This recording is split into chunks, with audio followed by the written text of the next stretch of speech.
Hi everyone, please watch this part of the video before you watch the rest of the video, as the rest of the video will not make sense if you do not see this part first.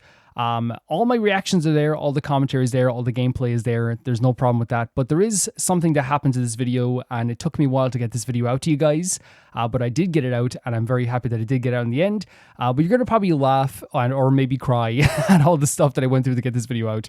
I'm on the other side of it now, so it's kind of more funny now, but at the time it definitely was not funny. But let's just talk about what I did to get this video out and what happened to this video. So I recorded my reactions to this episode. I loved it. I love Snezhnaya so much. And then when I put it into the editing software, all my commentary reaction was there. My voiceover, my commentary was there, my reactions, and then all the gameplay was there. But what wasn't there was the audio for the actual gameplay, like sound effects, music, and things like this as well, which is very frustrating. I did panic, and I was like, oh my god, man, this is so upsetting because it's like 2 hours. And it wasn't just this. Claire Obscure got hit with it as well. But Claire Obscure is going to be like a lot harder to fix, I think. But even though this was very hard to fix too. So my original idea was just to take someone else's like no commentary playthrough and put the audio over my commentary, but it would have taken like a really long time, and I was willing to do it. I would have been chopping up parts and like, it would have taken a lot to edit. But then I had the idea of what if I play through on another Genshin account up to rank 18, beat the Monster Arc Conquest by skipping through dialogue and stuff like this as well, and then going to Snezhnaya and recording new gameplay in the same way that I played the game already, and that means doing everything my character did. That means pressing the X button every time I originally pressed the X button in the game. So it's like same in my original commentary, I press X to go through a piece of dialogue.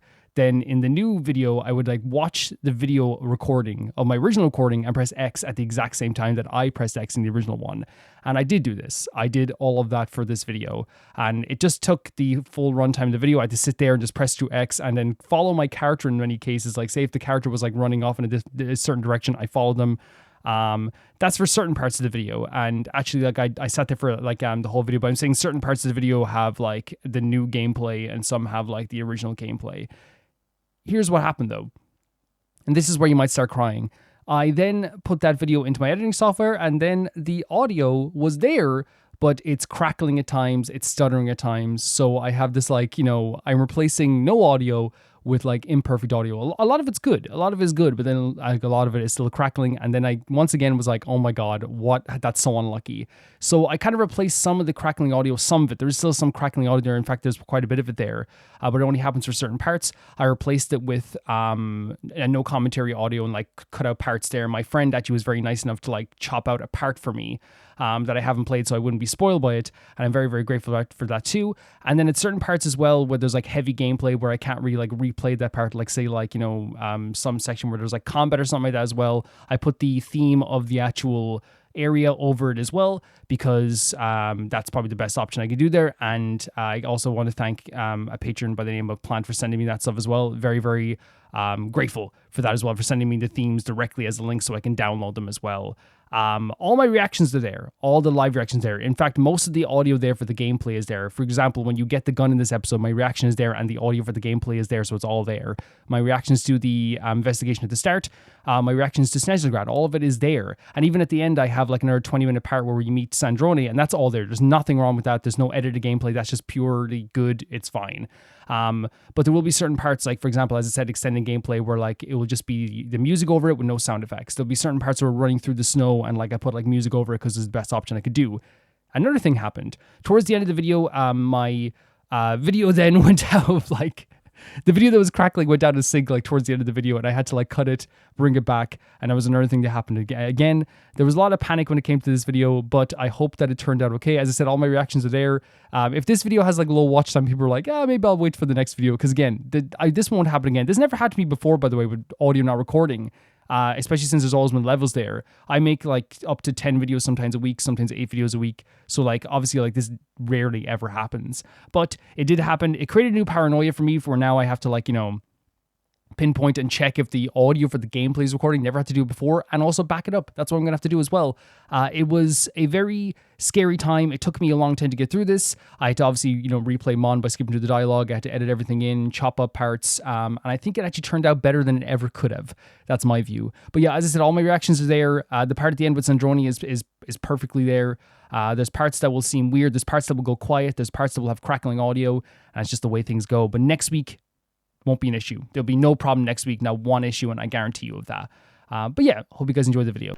Hello, baby gangsters. This is Calvin, also known as Omar, and this is Snezhnaya. And this is Genshin Impact Snezhnaya Act 1. I'm so excited for this. We're going out with Alyosha? I'm going to get the name right when they say it again. We're going to try our best here. It's not that it's a hard name to pronounce. It's just that, like, I think I've just always forget very easily how to pronounce names until we say them a bunch of times. And sometimes not even then. But we're going to try. And honestly, wait, what are we doing? Oh, this is like a side scroll. Oh, it's like a really cool, like, specific, like, framing and camera work for this. That's so cool. That's so cool. Wait. Because we're trying to figure out a scam that's going on, right? Gather evidence. Oh my god, the dog is going to be doing stuff too? As a distraction? That dog is amazing.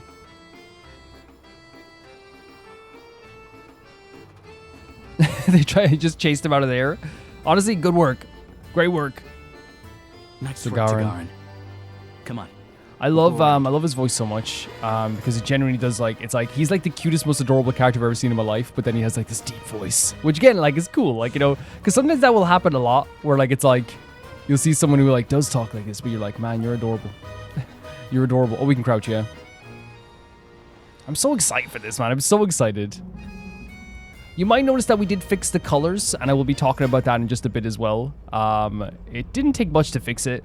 It was a frustrating thing, but not that frustrating. It just took a few It was like, at first I was kind of like, how do I even do this? But then it was like, okay, whatever. You know, it's like, we fixed it. The first episode was still pretty. And I'm glad it still keeps the cold blue, right? The cold, bright blue is still a fixture on the mountains. Really pretty stuff. But I'll talk about it in a minute after this too. We're like going on a little, like, freaking mission here. Trying to catch out some corrupt official.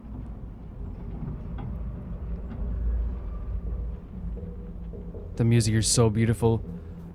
It's very, like, Christmas, like, it's very Christmassy and wintry, right? And I think wintry is the best example, like, very hauntingly winter, like a haunting winter, it feels like. It's really beautiful. This way. Yes, We'll sir. enter from the upper floor. Anything you want, sir.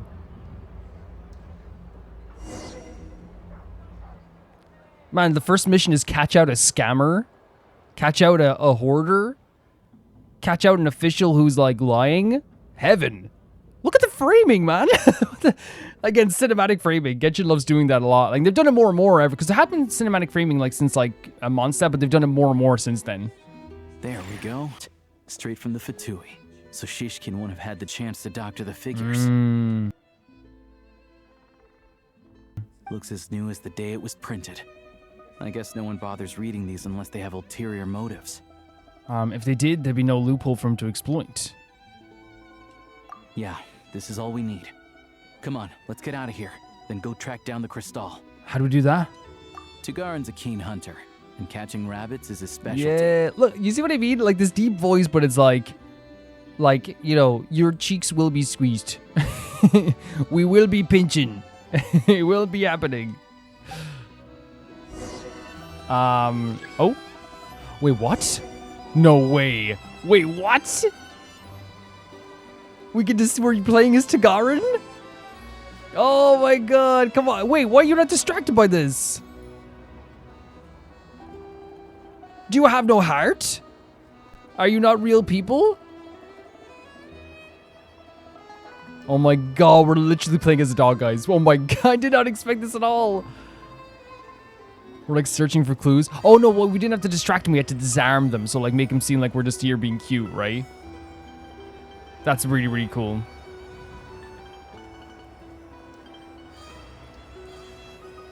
And we were, like, following leads as well. This is so freaking fun, man. Oh my god. Like, Genshin always introduced new mechanics, but, like, getting to play as just, like, a little husky dog.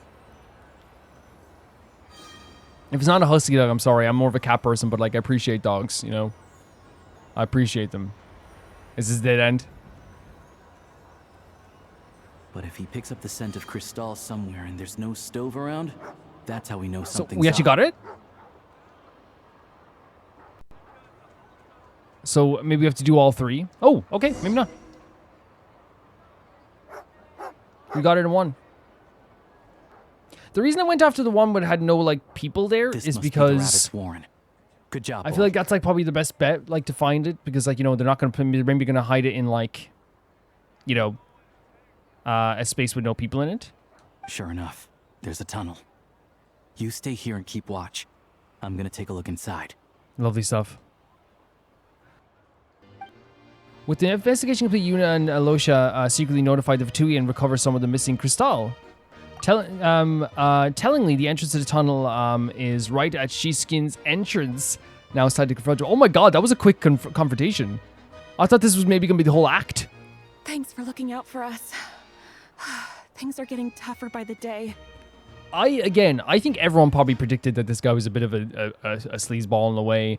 Just because, like, the way he was speaking, like, you know, in a way, like, I feel like, you know, any person who's like, you know, when people are going through struggles that goes, come on, we have to, like, you know, work together instead of like worrying about like the actual problem, you know, they're definitely like, you know, someone who has like a comfort enough that they don't have to think about the issues that everyone's going through, right? A real leader would fight for their people. A real representative would fight for the people, and you could tell. You could just tell. Like I again, not that I was like, you know, reading them to rights. Like there's parts where I was like, okay, let's just accept it. But like at times I was kind of like, there's something up about this guy. I don't trust him. No need to thank me. It's my pleasure. Sure as Her Majesty the Tsaritsa watching over us, every sacrifice will be worthwhile. Again, using the Tsaritsa's image as a way to like subdue people almost, you know what I mean? Because it's kind of like, it's almost like a roadblock, right? And again, we talk about like, you know, worship and people loving a deity or whatever. It is a way of like roadblocking people, like, you know, by being like, well, you know, that's what God would want. That's what this person would want. And people are like, you know, that's what Ningguang would want, you know? Not that Ningguang's like a god or even like a full-on, you know, queen or whatever, or Tsaritsa. Let's grit our teeth until the blizzard passes. You see what I mean? These days of hardship will be This is over what I'm soon. talking about. This is the type of language that I was like, oh god, we have to accept it. But at the same time, I was like, I don't trust him, because like a true like person who's looking out for people, like, you know, this type of language is diminishing. Maybe for everyone else, diminishing. on Shishkin, but for you, the hard times have only What a just line! begun. Oh man, all the excess stuff. Who are you? What's the matter? He's the most adorable character in all of Snezhnaya. Imagine having to go to prison and be like, I got beaten by this adorable thing with freckles. For you. Why, when times are as tough as this, would someone hoard more Kresnik Crystal than they could ever use? Yeah, yep. All the crates here are from the most recent shipment, but they weren't brought here for sale. Instead, they were secretly stashed away. Would you be able to shed any light on the situation, Mr. Shishkin? Me? Why, I have no idea. But look at how much there is. It's quite a godsend. Now there will be plenty sure? to But go like around. it was very close to This where you godsend inhabit, was found sir. in a cellar adjacent to your residence following a tip from Mr. Alosha. Alosha. And this is only a fraction of what we found down there. We're still taking a full inventory. The official figures will be finalized shortly. Tell him, look at the hands and the hips. He means business. I've always been grateful for your efforts to mediate between us and the townspeople of Sretomaros. But now, Mr. Shishkin, it appears you were the source of the conflict all along. Because what we looked at last time was that we were talking about how the Tsaritsa's plan seems to be accepted by everybody, right? And it's one of those things that like it is using a lot of resources, but any excess resources that are for the people that can be used for people to warm their homes has been taken by this guy. So like you're talking about something that already is like, you know, as they admit it, is going to cause a bit of a strain on the materials needed to heat people's homes. But then, like, someone hoarding that stuff already as well is going to take an already a documented issue and making it a catastrophe. That's what's going to happen. How could you do this to us? We trusted you to have our backs. You've been lying to us this whole time? He was placating you while he was sitting in warmth. Hey, The jig's up. Time to come clean. I owe an apology. I'm sorry. I'm so very sorry. Bro, these people were literally, like, shivering, like, in the cold, not able to warm their homes some days. This isn't who I am. Please believe me, this was a one-time mistake. That's not a mistake. We'll never repeat. I always hate when people say this, like, oh, it was a mistake. It was a mistake. Like a mistake is like when you like say something out of turn that maybe you shouldn't have said, right, or something like that as well, or like not always, by the way. I want to make it clear, if someone says something really bad, you can kick them to the curb, but or like a mistake is like dropping a glass, or maybe like, you know, giving someone the wrong like change in a store. That's a mistake, right? But a mistake isn't a conscious effort to do something. That's not a mistake. That's an action, right? That you now regret because you were caught. That's the same people when, you know, when cheaters do that thing where it's like, it was a mistake, honey, it was a mistake. And it's like, so it's like, wait, you texted the person, kept texting them, met up with them at a bar, booked a hotel, cheated on your wife, hid that for months. It was a mistake. It's like, no, that's a conscious action. That's an action that you took. That was like action with thought that you had multiple times to turn around. And this is not the same thing, but you had multiple chances to turn around here. We all know how difficult life has been since Project Snezhnaya came into force. Energy is an increasingly scarce resource. People everywhere are getting desperate. But some places have been hit harder than others. Yeah, like here, because of you. I grew up in Alatir, a small village with no train station. Deliveries of Kresnik Crystal have ceased there entirely. If nothing is done, they're all going to freeze to death. Oh no. Oh no. You know as well as I do how downright impossible it is to buy Crystal these days. Oh no.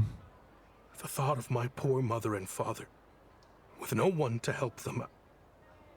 Oh, I felt so afraid. You still went behind the village's back, but if this is the truth, I do feel for that village if they can't get anything, right? But maybe there was ways you could have gone about it. Maybe, again, like, you know, like, obviously, like, I was very aggressive with this guy because, you know, there's poverty here. There's people who did not able to heat their homes. And I think it's rightly to say, like, you betrayed these people 100%. But there's ways to go about this. And I think there could have been ways you could mention, like, hey, can we, like, give some of our resources to the people in the other village, like, just a little bit. I know it's an awful thing to say because those people have nothing. But, like, you know, you still went behind the village's back. You know, it's still, I can understand why that would be so hard. Energy grew scarcer by the week, all the while knowing that their lives were at risk. Then one day, I looked at the Crystal shipment in front of me, and a terrible, selfish thought entered my mind. And then at that point, I wouldn't call it a mistake. I would just say that you made an effort to divert resources to a village that needed it, right? But, like, I think owning up and saying it's not a mistake is probably the best way to go about it. Looks like I'm just not cut out to be a criminal. I'm so sorry. Once the Fatui have finished their count, you'll see that the numbers match their waybill.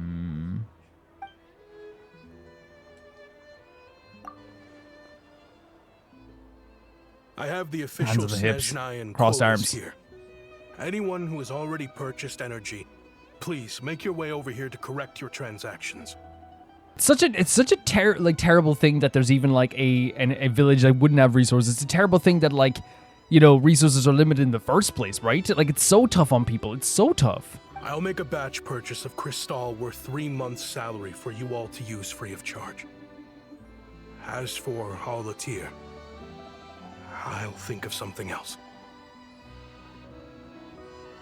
I would like to help Alatir. If there's a village that has no resources, I would definitely like to help them, personally.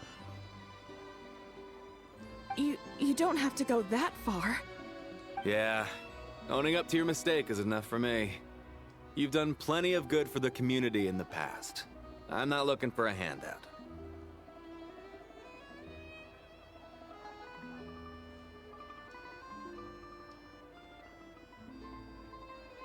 Drop the act. Drop the act? You claim this was a one-time mistake, but the real reason there's only one shipment's worth of stolen crystal in your basement is that you have an accomplice.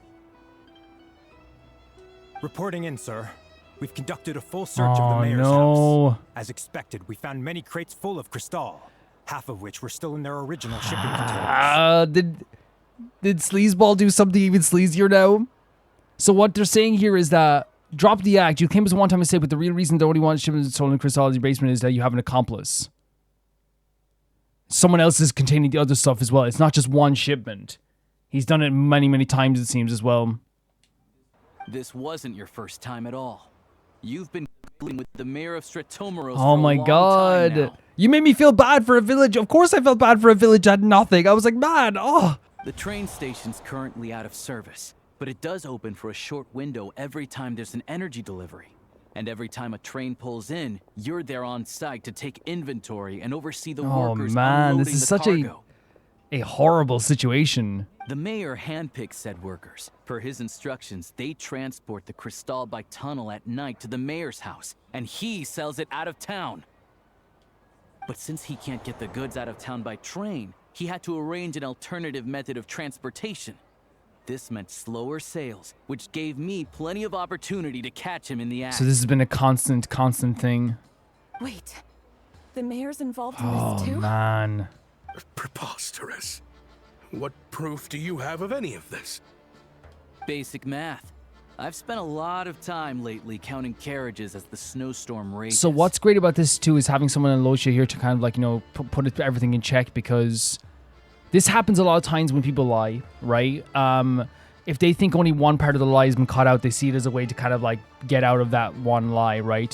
Thinking that nobody knows the other stuff, right? For example, again, we're using a cheater example again, right? When someone goes like, honey, it was just a one time, you know what I mean? Because they think that they only know about the one time, but then the wife might turn around and say, well, actually, you've been seen together for months, and we've seen, and all this stuff as well. Then all of a sudden, like, the lie has to expand, right? A constant gouging of resources with the mayor being involved as well, more than you in one shipment. It's not a mistake. It's not a mistake. Counting carriages. What? The energy consumed by a train depends on its total weight. And since energy is a limited resource right now, it's fair to assume that every carriage is packed full.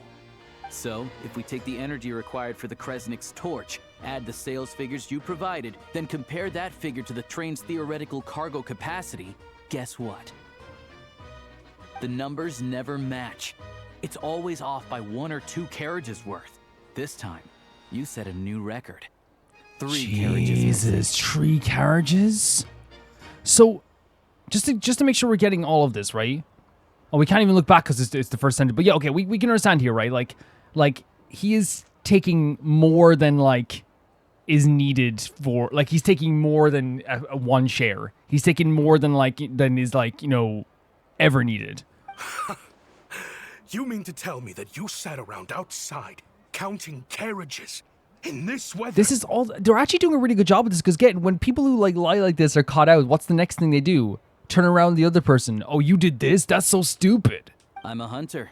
I have 2 options. Hunt. Hell yeah, man. Olush is awesome. Olush is awesome. Well, I've heard enough. The evidence speaks for itself. Take Shishkin and the mayor into custody and escort them back to Snezhnaya. The Vitui taking, like, again, it's interesting having the Vitui be like a main authority here, right? You know? Cocky little brat, ruining my business. Just you wait. Dude, you had me feeling bad for like some poor people who had no heating. I felt so bad after calling him a sleaze. I was like, maybe I was like, oh, was my intuition wrong? I felt so bad. But he was taking more than was needed even to like clearly heat one village. I could have got away with it too if it wasn't for you meddling freckled hunter. So you've been investigating this for a while, huh? Again, like it's such like a manipulator tactic to be like, wait, if we're using cheating example, if the wife sits outside the hotel and waits for him to come out, and then the husband goes, "You've been sitting there the whole time in the cold? Are you crazy?" Right? It turns it around on the person trying to make it seem like they're crazy, right? And in this sense, you were sitting out there in the cold, and like, again, I think it's only natural that we felt. I'm never gonna feel bad about that. Like when they thought, like, okay, maybe there's a situation where like this village was a bit cold, and he shouldn't have done it in the first place, because again, you should have made a deal with this, and also like, you know, detrimented the village. You lied to the village, but he's obviously was taking more than he ever needed. Obviously, 3 carriage full, like Jesus Christ. You've been investigating this for a while. Yeah, something felt off, so I just followed my gut. Very cool. Math isn't my strong suit, though. I'm lucky my dad made me learn enough to get by, but All this number crunching was a million times harder than the aim and fire work I'm used to. But it's really cool that you did this though, and like the fact that you were here to kind of like stop the other lies in their tracks too, because you had evidence also. It's also really cool having like the Fatui be like, not cool, but you know what I mean? It's like interesting having the Fatui be like pure authority figures here. You know what I mean? Whereas before they're kind of like, you know, here on diplomatic missions, or they kind of like are doing their own thing. The fact that the Fatui here like are enacting like laws and on behalf of the Tsaritsa and all this stuff as well, like it's like, and the Harbingers, like it's a different power dynamic now, isn't it? That like instead of like one of those situations where we have to answer to the Natlan authorities or the authorities in you know, the Gardenage in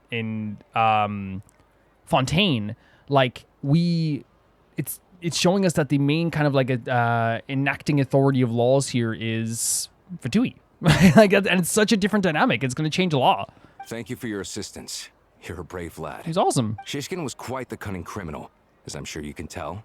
He did all of this right under our noses, and we never suspected a thing. And it's because the people trusted him. That's the problem. A wolf in sheep's clothing. He had everyone fooled. Yep, and it was the trust that people put in them was the biggest issue. Even with that sob story he fed us, he was probably trying to keep the mayor out of it, not just mask his own motives.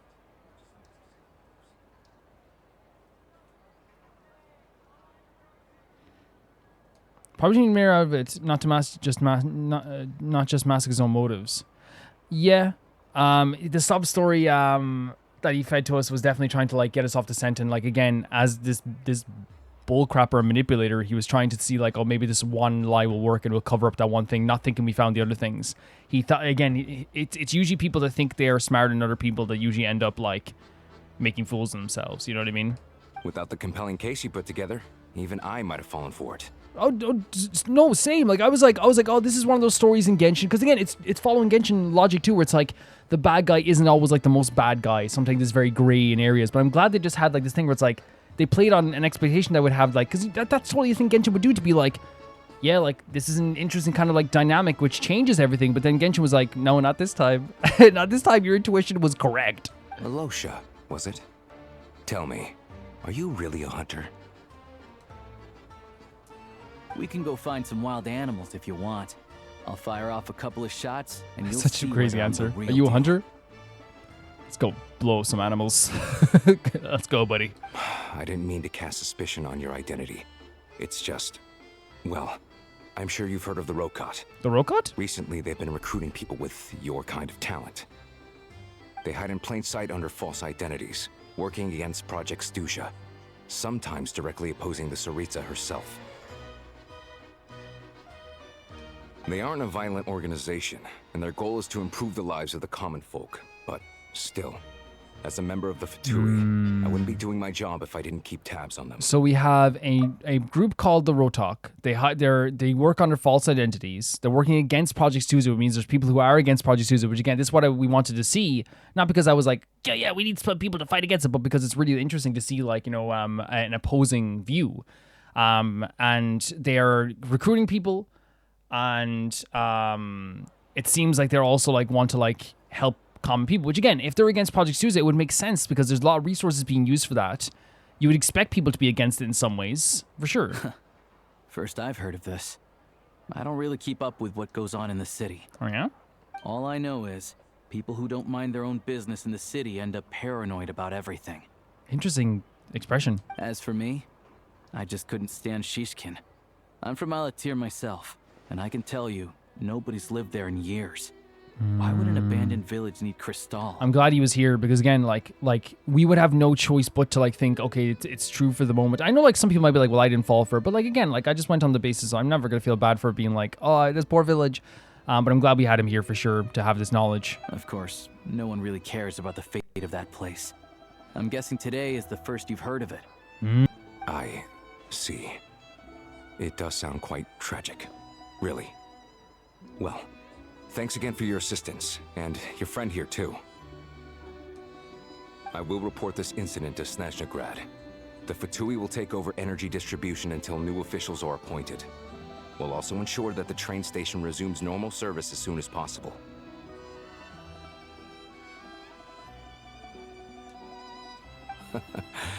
Looks like it's my turn to brush up on math now. I never liked it as a kid either. That's okay. I'm not a fan of math either. Thanks from me to Alosha. Thanks from me to Alosha. 100%. Like, if he wasn't here, I think it would have been a way different situation. We probably would have figured out eventually. Like, we would have maybe passed by the village and be like, wait, this is abandoned. But, like, the fact that we were able to cut out all that just by having Alosha here shows that he has a really good knowledge of this location. And, you know, adds to the idea of him being a hunter. He's one with the world. He knows the world. He's on the ground floor. Isn't the soldier overseeing the delivery supposed to verify the quantity of the goods? Was he just careless? Or was he being paid off too? I mean, that's great to have Alosha, like, thinking about this stuff too. That shows that he's always, like, trying to be aware of all this stuff. Excuse me. I'll take a share of Kresnik Crystal too. Great stuff. Thanks. I need to take a detour before we head back. There's someone I have to deliver this crystal to. Again, great mission. And honestly, like, it seems like it's just like a show. It's a showcase of a lot of things, like, almost like already. The issues that people are facing at Snezhnaya, the energy crisis in Snezhnaya, the Project Suza that is using the energy, the opposition that is against Project Suza using the energy and wanting the life better for people here in Snezhnaya. People being corrupt and using that those materials for their own gain, but then it also showcases the character of Alosha by showing that he is not only just like a really like aware hunter, he's someone who is very aware of everything that's happening on the ground floor here. He knows all the going-ons of this place. He does stakeouts constantly, and he's also someone who is well-versed in the locations of Snezhnaya. It shows how knowledgeable he is about this place too. So I think they showcased a lot of stuff just in like one short mission, which is really good stuff. So we're heading over here to this house. Hang tight for a moment. This old lady, she doesn't really know who's who anymore. Oh no.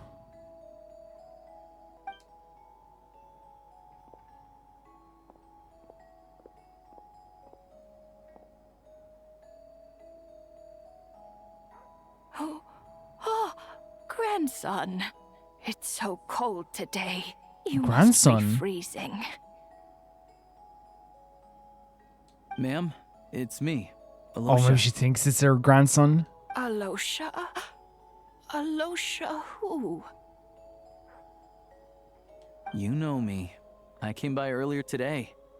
Cleaned the ashes out of your stove, gave you some warmer bedding, and washed your back. Oh, he's trying to remind her as well. And again, now we're seeing Alosha's like he's, and we already saw the care he had for people that he wanted to make sure that the person was caught, but like even here, like the care he has here as well is very much on display. I'm sorry, I don't remember. Now, how often do I get to see my grandson? Oh man. Come on, take a seat and relax while I fix you something to eat. That's it's. And I've never experienced it with my personal family or life with someone who like is losing, you know, their cognitive like, you know, awareness and you know, stuff with like dementia and stuff like that as well. I haven't ever experienced that, but I do know from like friends who've talked to me about it that it is something that can be very difficult, honestly. Extremely difficult. You just rest. I'm fine. He's being so patient as well.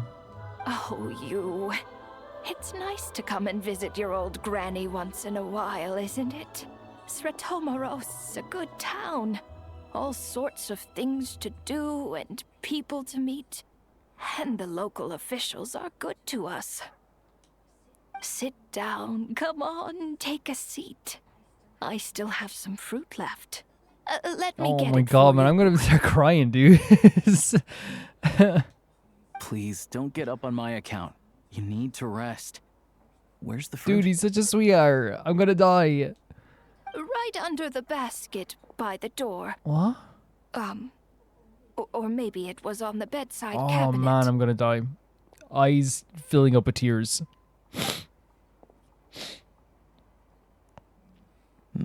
There's no fruit, is there?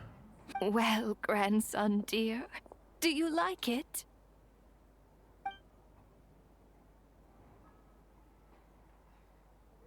Oh no, there was no fruit, Very was much, there? ma'am. It's delicious. Ooh. I don't know if I'm going to be able to last this whole region, guys, if already this is killing me. I don't know if I'm going to do it. Good, good. Wonderful. Oh. That's so... You don't need to save any more for me next time, all right? Fresh fruit is hard to come by at the moment. You should eat it as soon as you get it. Oh, I don't need it. I'm fine. But if you like it, come back for some more. Oh my god, he's soon. a sweetheart among sweetheart. And again, this is a heartbreaking scene, man. It's so heartbreaking. After a long chat, Alosha tidies up the old lady's room. I'm so sorry for the sniffles, guys. I'm aggressively Some soul sniffling. must have given these to her. But she always saves the nicer things for special occasions. How do you know her? I met her at the market back before her health began declining. She was a lovely old lady. We're from the same hometown. Not many people have heard of Alatir, and if they have, it's usually for all the wrong reasons. There's a gang of highwaymen. Oh, that came right, from there. okay. Now that it's an abandoned village, it's rare to find anyone who shares fond memories of our hometown. So after we got talking and realized we were from the same place, we decided to keep in touch by letter. So the guy there, Shishkin, was like bullcrapping when Alosha was from there. So like no wonder he was able to be like 100% aware of the place as well. Oh my god! And he came from I first learned of rougher place. Sratomoros's energy supply problems from a passing comment in one of her letters. Then, after her health went downhill, I started visiting more often to check in on her. That's so beautiful, man. Look at the imagery here. It's so gorgeous. This place is so gorgeous. The town's been in decline for a while now. But because of her memory problems, she thinks of it as the bustling, prosperous Sratomoros, still in its Oh heyday. man, so she's like stuck in like this, like viewing this place as like an absolutely gorgeous, beautiful place. That said, I kind of appreciate her optimism. There's not much of it going around in this world of ice and snow. Sorry, maybe I shouldn't have. Like I do get that. Like the idea that like amongst like all this like harshness and survival, I think that one thing that's so difficult about it clearly is like even in like the happiest of times, it's always gonna be a reminder that things are very sad. So having someone like, again, even though it's very difficult and it's very sad to see her this way, having someone who believes this place is still very warm and beautiful and prosperous, it can be like almost like a reprieve in some ways as well. It's fine. Everyone grows old. Alosha, you are amazing. I'm gonna cry again.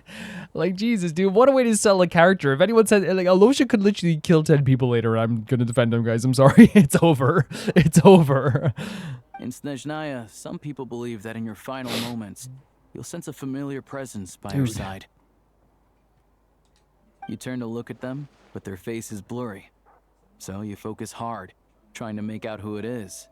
And when you finally see their face, the Grim Reaper reaches out and takes your life. So that's like a tale that they have here as well. She still calls me grandson, though. So at least I'm not a blurry face in her world just yet. That's incredible. So the idea that, like, yes, she does see her as like her own grandson, but the face isn't blurry yet, so the Grim Reaper isn't close yet. What a great way to use, like, their own cultural things here. Because they did say it was like in Snezhnaya. So it is like something that is like, germane to them. What an amazing way to utilize that as well. Like, that is, and not just utilize, I mean, like, belief in that as well, right? And associating with her, like, seeing him as like her grandson. Come on. Let's get back and see Yes, how I was actually thinking about her, like, as we were like just starting this. What a beautiful moment there, and a very sad moment, but I think it's, as we said, like, not everything has to be talking about like the utility of a character, but I do think we have to talk about the writing of the character for sure. And like what we're seeing here with Alosha is that, like, he has a lot of care for someone who is struggling, and someone who might not be able to connect with them fully, like in the way that we might be able to. Got some red beats with people, but like, she's still such a beautiful soul, and he sees that. And I'm glad he still sees it, because it's not just because you have a condition that makes this happen to you doesn't mean you're any lesser of a person. I'm glad Alosha just communicates with her in a very lovely way, and it shows Alosha's character once again, as we said, not only just reminiscing about the past and the place that he came from. He came from a struggling place of Altair, a place that has a bad reputation, but it's very rare to find people that would be able to talk to. And like the fact that the last person pretty much that he has, not maybe the last person, but one of the people he has to talk about his hometown is someone who probably doesn't have a full awareness of everything that happened at that time or when they met with each other or anything like that. But there is maybe like a coziness to the idea of someone who does have such a positive attitude and someone who does know about their hometown. But again, as I said, knowing Alosha's character, such a caring soul, a person who's on the ground floor and knows this place very well, a person you can rely on. We're learning all this like so quickly about Alosha, and it makes you want to rely on him more as we're going forward as well. Whereabouts is it, by the way? It's up this way. It's up this here too. Oh yeah, in terms of the colors, by the way, when I talk about like what happened with the Xbox colors, because I was going to explain it, you can see here on the mountains, it still has a very cold blue that I like here as well. If I change the lighting to be like say midday, right? I'm glad that like a lot of the thing, even though I'm going to explain exactly what happened very quickly, but you can see it still has the cold blue that I really like, a really beautiful cold blue, but you can see it has more of a natural tone now. Alosha's hair is still a very cold mint green. I'm glad of that. And so it means like the filter like put on like I'll tell you what happened. Basically, the Xbox forced a HDR filter on Genshin. And you might be like, Calvin, how did you not catch that? I switched from PlayStation to Xbox because of storage reasons, to have more storage on my PlayStation as well. And like, you know, it's the same resolution, the same frame rate, it's the same game, and my same save file. So it's not really that big of a deal, like, right, to switch over. But it's one of those things when I switched over, I was like, are the brightness settings weird? You see me messing with the brightness settings. So by the end of it, I was like, maybe there's something wrong with this. Maybe there's something weird. Maybe Xbox have changed things. And also, coming to a new region, you don't know what it's going to exactly feel like, right? But it was one of those things where like someone in the comments said it could be HDR settings. And I was like, that's probably it. And I didn't think of that at the time. And I checked in the settings. And it didn't auto set anything to HDR, but I think maybe because all the like something weird happened, it was like a glitch. Because then when I booted back up here, because I didn't uncheck the HDR setting, it was already unchecked. It was grayed out. So I think maybe it was like set to like some other standard or something. Maybe like something happened. But then like when I booted up today, it seemed like the colors are way more natural and stuff like that as well. And the reason why I didn't notice I had like the Xbox does auto HDR sometimes is because a lot of times like when I'm playing an old game from like the 360 era, they might put an auto HDR thing on that as well. But I wouldn't notice that because I never played those games, right? And also they are remastering those games, so I thought, oh, that's just like a remastered HD thing. And other games that I played, like say I played Metaphor on this console, I played Gears of War on this console, I played Persona 3 as well.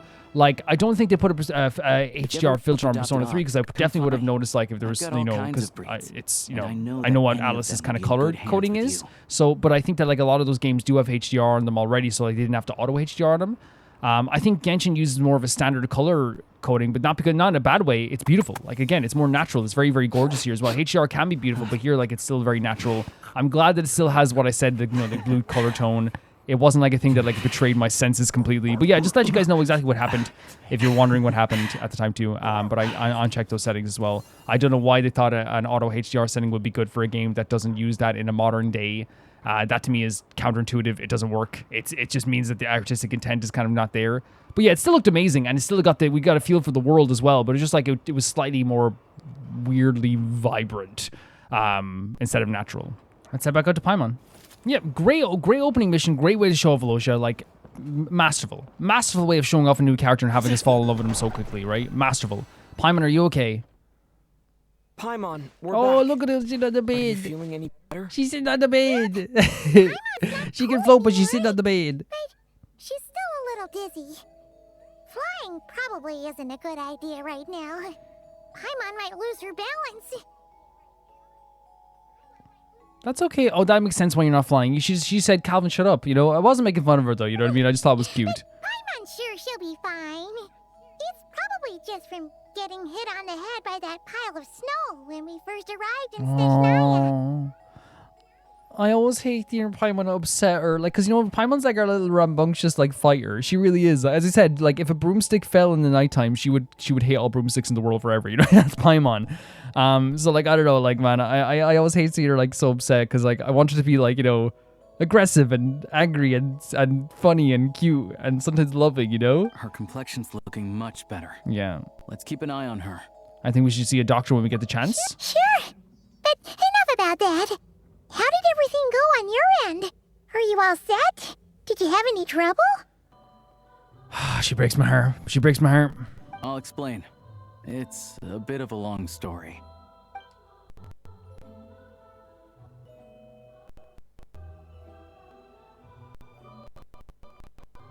Jeez. You guys got pretty busy. Sounds like the liaison officer and the mayor were running quite an operation. Really bad stuff. Good riddance to both of them. It's a good thing you managed to catch them. I wish Paimon was there to be like, to call them like stinky men or something, you know? she would have you know, ripped them apart. So, you said the train station will open again soon, right? And everyone has enough crystal now? Yeah. Well, enough to survive at least. Project Snezhnaya isn't going away anytime soon. People will still have to scrimp and save to make ends meet. Yep, and that's what he said. The issue is Project Snezhnaya, and it was the guy, the liaison, who like exasperated it. It's not like it's going away. What exactly is Snezhnaya trying to achieve? Yeah, this is a good question. A really good question. The goal of Project Snezhnaya is to gather energy for the Tsaritsa, but no one knows where that energy's going. It's never been made public. That's crazy though as well, right? Like that you have to put your faith just in the fact that like she is going to do something good for you, right?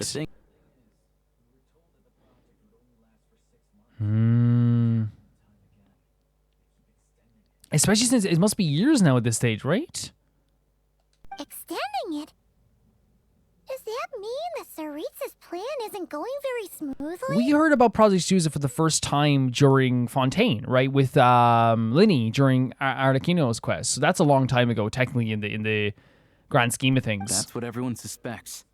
In principle, any proposed extension needs to pass by majority vote in the Snezhnaya Veche. But even though opposition has been growing, any detractors end up caving into political pressure from the Rooster, Pulcinella. Oh my god, the Rooster, Mr. Pringle. He's Mr. Pringle, isn't he? He's the chair of the Snezhnaya Veche and a key figure in the voting process. He has the backing of many powerful and influential people. That's scary.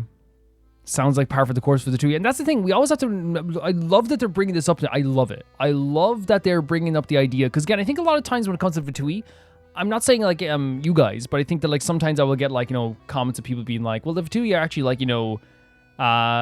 they're good and you should trust them from the first moment you meet them. But the thing is like guys, the Fatui harbingers that we love, we grew to love them, right? Or we loved them first. Some people love them right away, but like you grow to love them, you learn who the characters are. The Fatui as an organization, like, you know, are known for just doing very underhanded things. And this right now is like political pressures and manipulation. This is something that like if any politician did this in our time, we'd be like, that guy's bad. That guy's really bad.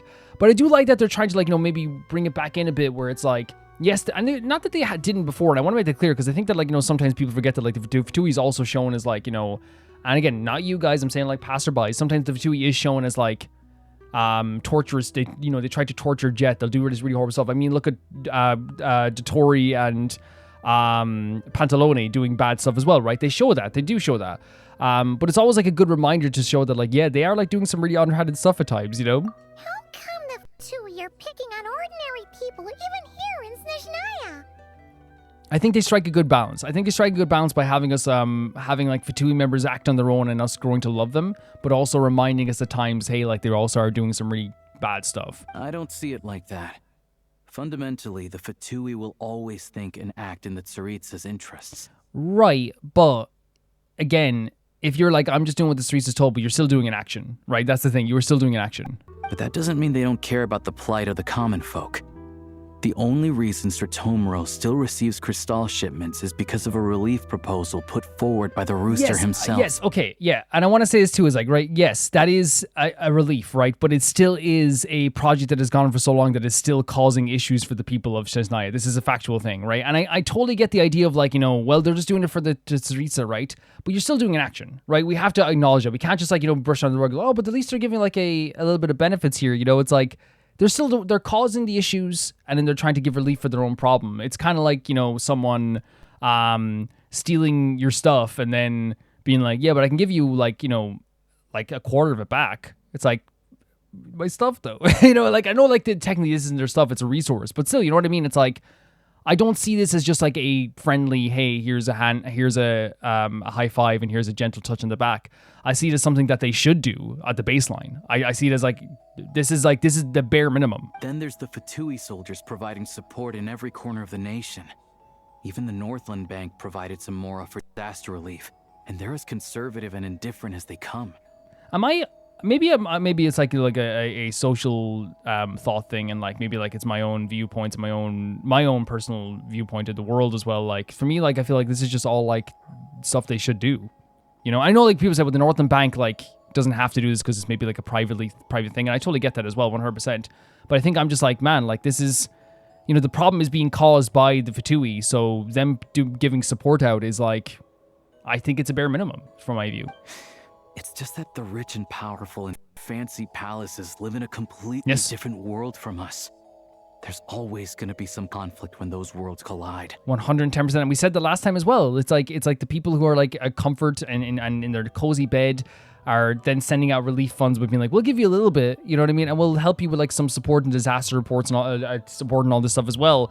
But it's like, but they're having like, a glass of wine and some lovely steak that night, you know what I mean? Like there is a disconnect, and as I said, I'll stand by it. I think if you are causing the issue, you supporting the people is the bare minimum, in my view. That's my view.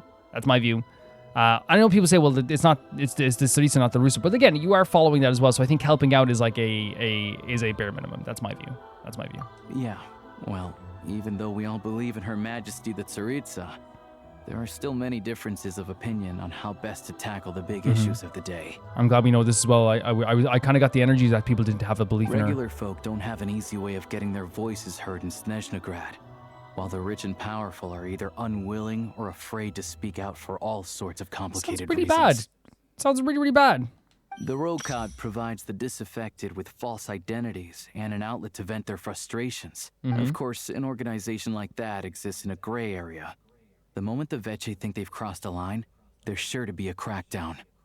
So they're allowed to be a thing, like most political or rebellious organizations technically are allowed to be a thing, but it's like as soon as they view it as like stepping over the line, they'll stop them.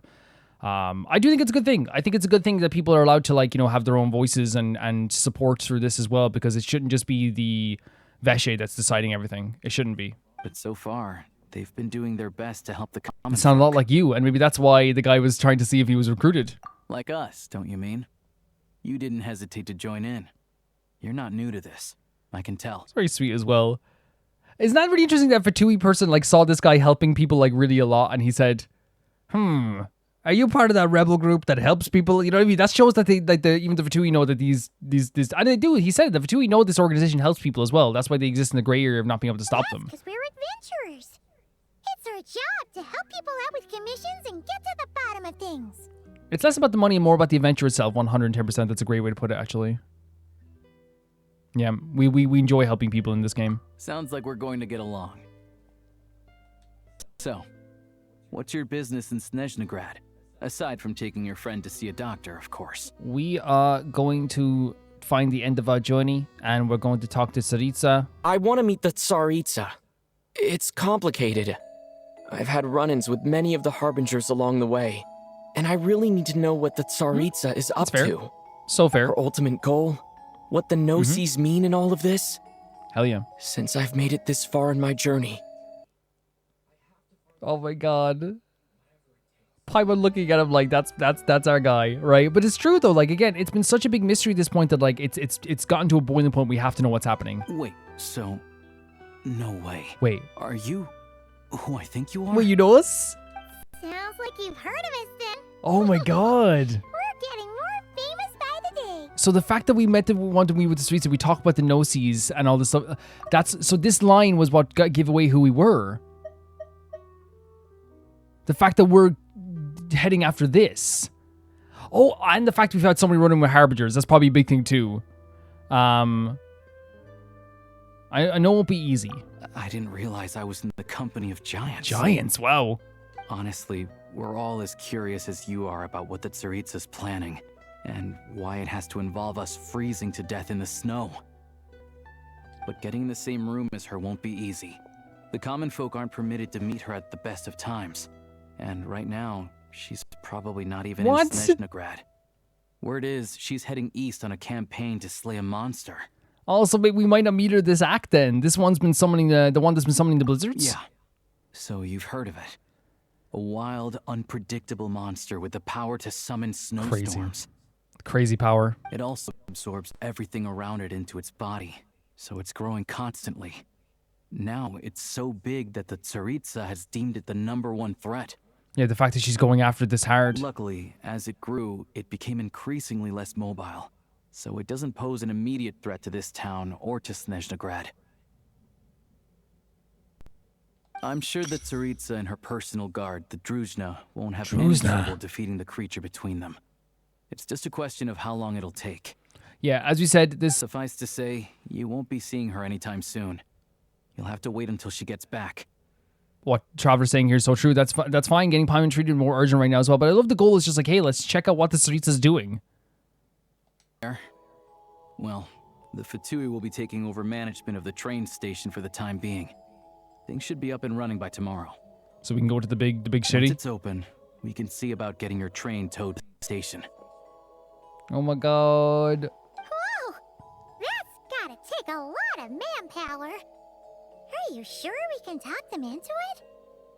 The Fatui aren't exactly spotless in this whole mess. Plus, we helped them out. Should be easy enough to negotiate. Makes sense. Makes sense, the idea that, like, you know, since they're, like, maybe trying to make up for the stuff they've done, or maybe trying to, like, keep public relations good, that, like, helping people out, like, the Traveler might be a good thing. I'm more concerned about what the paperwork I need to drive. I need to drive the train. As far as I know, all the paperwork is dealt with upon manufacture. I've never seen anyone check it, so I wouldn't worry. Rules are loosey-goosey. Having a train makes everything much easier. We'll reach Snezhnaya in no time. I need to head there myself anyway. Got some game to trade for Mora. So awesome, man. We have like a bestie going to like Snezhnaya. I'm so happy. I know a good doctor in the city. I'll introduce you when we get there. Oh, thanks so much. Let's get a good night's sleep ahead of our big trip tomorrow. Man, this is so fun. Like we couldn't ask for a better companion to start off this whole event here as well.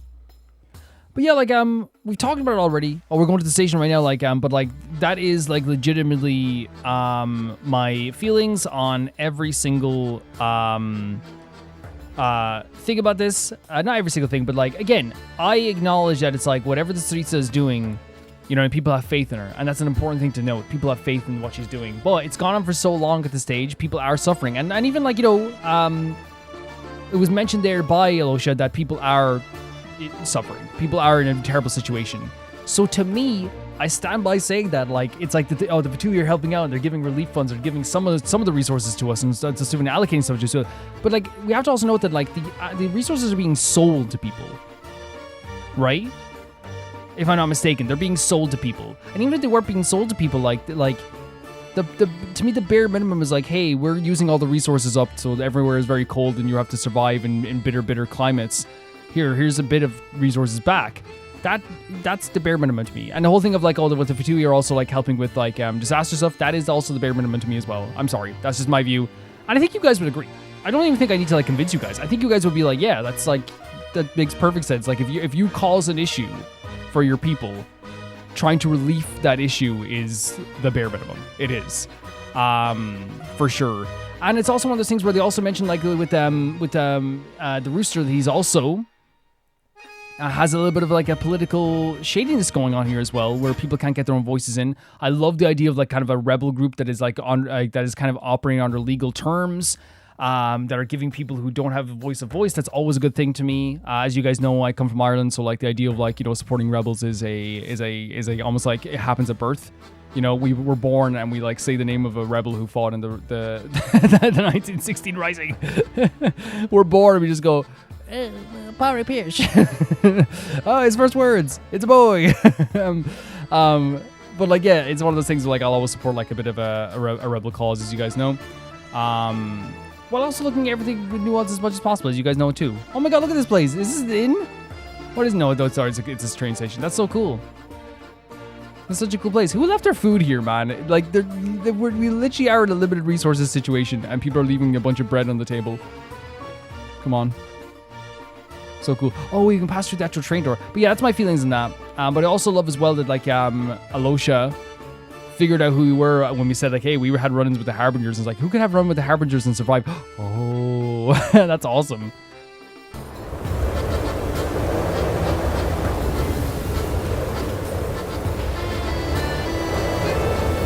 Drive carefully, all right? You don't want to end up in this situation again. Also, I don't think I've seen a train like this before. Is it a new model or something? Not a fan of small talk, are you? Anyway, take this. It's an up-to-date map of the Snezhnaya rail network. All the track switching is automated, so as long as the train's moving, you don't need to worry about collisions or anything. We'll leave you to examine the train's conditions yourselves. Fingers crossed nothing's broken. I doubt Sratomaros has any engineers with experience working on this model. Shouldn't be a problem. Thanks for everything. All right then. Have a safe journey. And make sure to check everything's working before you set off.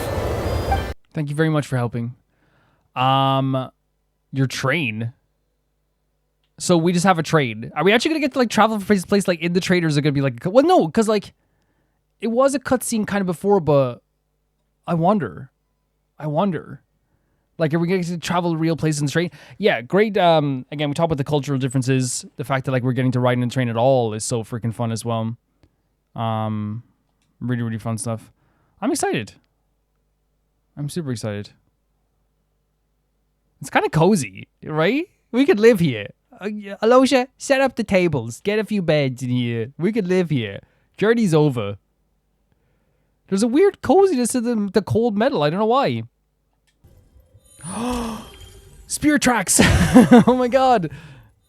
We get to travel on a freaking actual track. This is so cool. No way, with a map system. So we're heading towards, we're here. And we can head towards here. Right? And then we can head towards here. So we have to, they want us to go here. They said head towards here. Okay. This is so fun.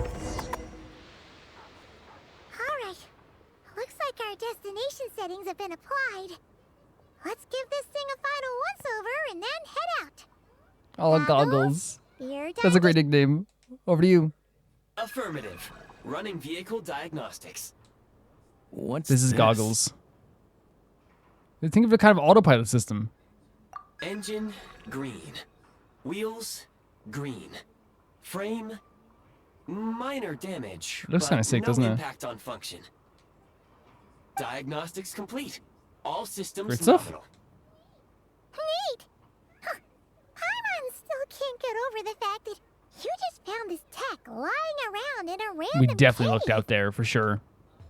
I've lived in Snezhnaya my whole life, and I've never heard of an interactive talking train autopilot. So this is very new. Strictly speaking, I wasn't designed purely to drive trains. Though I doubt you have any interest in navigating the practically unreadable operator's manual yourself. All configurations are complete.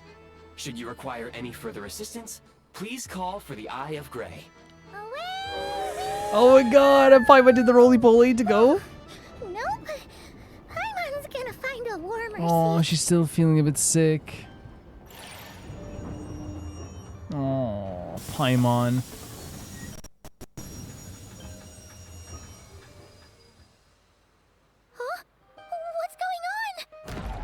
What? Yeah, what is that?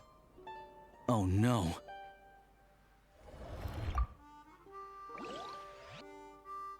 What?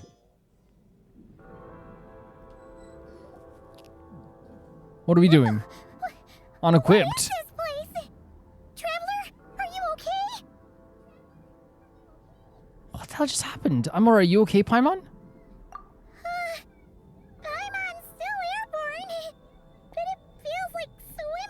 Oh, what a weird feel. What a weird visual as well. Just our luck. Of all the things that What could have gone happened? wrong.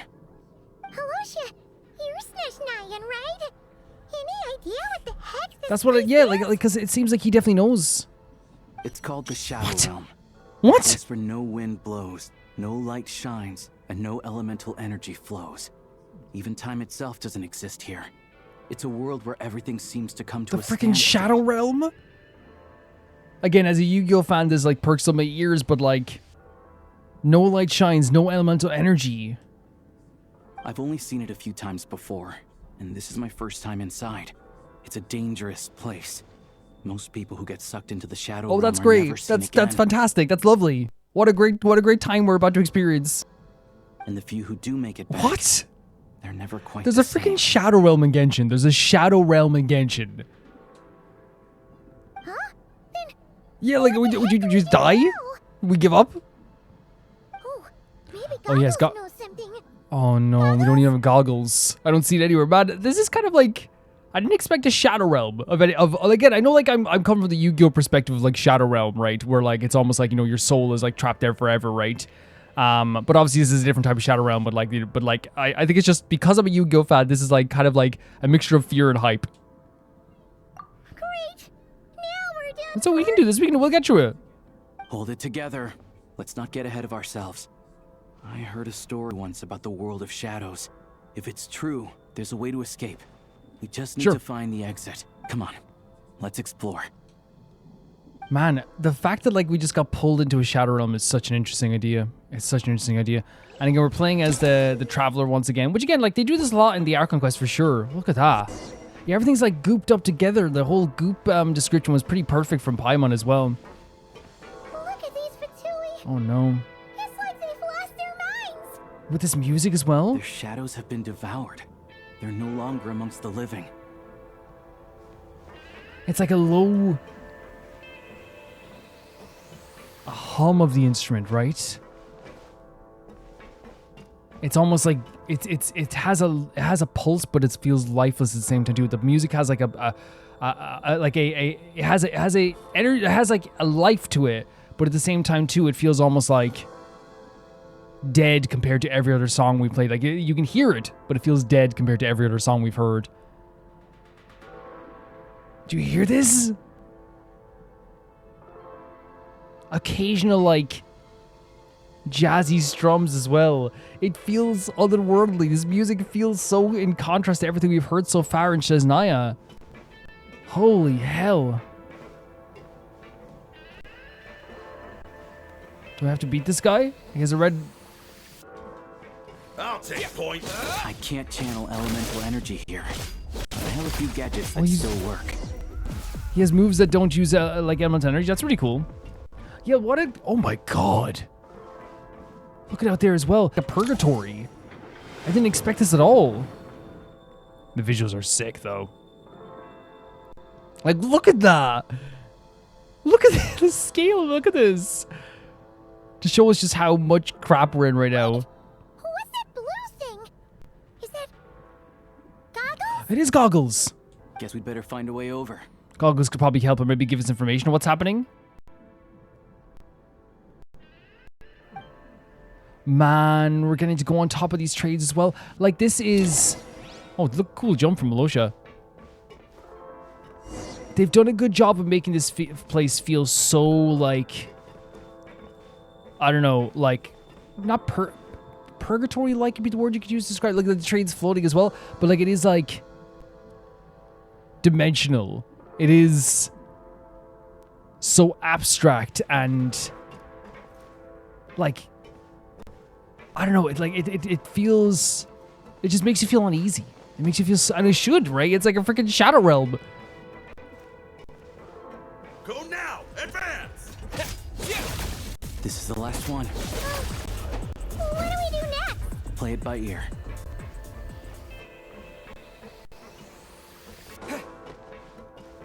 And it's the fact that everything's so abstract as well, right? But it's like, it makes sense in terms of like how you can walk in it, but like in the real world terms, this would not be right, you know? Goggles, help. Please, Goggles.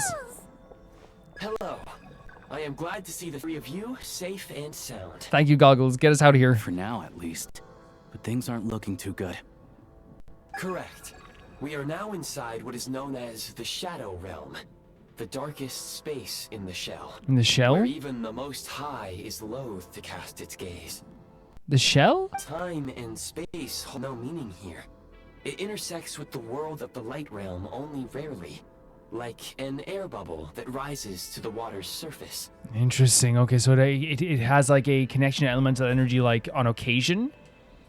We must leave this place before it sinks back down into the So this is even the worst place. Okay. Sounds like you have a plan. Yes.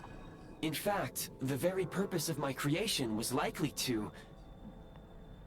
from the Shadow Realm. So your purpose was to do something with the Shadow Realm. It appears that key data is currently inaccessible. But now is not the time to resolve that problem. I have marked the exit to the Shadow Realm for your convenience. Oh my god. In addition, I have prepared some equipment to aid you as you traverse the Shadow Realm, traveler. Like what? There's special equipment for this? It may well be one of my core functions. Scan complete. Construction in progress. This is kind of interesting that we're going to get like, manufactured equipment for the Shadow Realm as well. Activation code? We once peered into the past from the ruins of the shadows. This is what remains of the Golden City, Hyperborea. Hyperborea.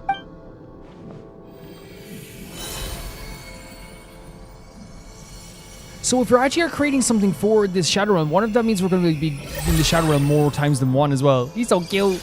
Wait, what? Wait, what? What?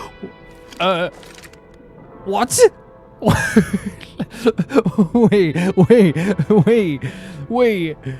Who gave Aether a gun? Oh my god. Who gave Aether a gun? He has a gun. Whoa. What the hell? What? The outfit's sick either as well. So this is like a Hyperborean outfit and a Hyperborean weapon? Now go. Arm yourselves with weapons of the spirit. Bring down the walls of the stronghold. And extinguish the flaming arrows of the wicked. Extinguish the flames, the arrow of the wicked. So these are something they say from. So I wonder if this Goggles is from Hyperborea then or something? Is this a gun? It's a gun. I mean, he has a gun as well, but I'm saying there's guns exist in this world, but like I never thought I'd see the Traveler with a gun in hand. Ever. The outfit's cool though. The outfit's really sick. In the Shadow Realm, where humans cannot channel the elements, there once was one who, after much research and many attempts, found this to be the most effective means of attack. A gun! Dude said, I wonder if I can beat these enemies. Bang, bang. Pew, pew. That's what he said. This outfit's really cool. It is really cool. And I think the Traveler's feeling himself as well. Look at the smile. He loves the outfit. Let's go. We don't have much time. Great angle here, too.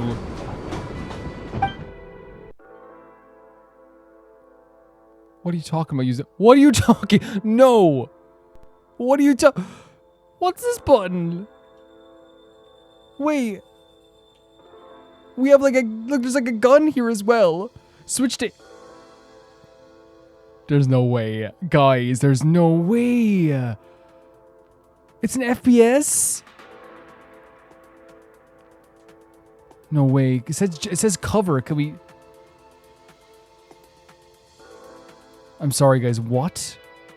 And by the looks of it, looks like we can get different guns. Because look, it has like one gun in the corner there. When did Genshin become a first-person shooter?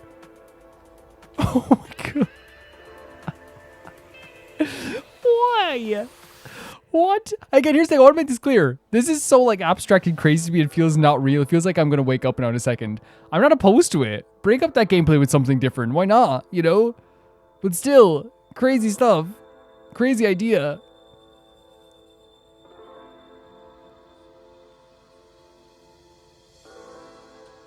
No. Oh my god. Again, I want to make clear when I'm saying no here, I'm actually very excited. This is a crazy idea.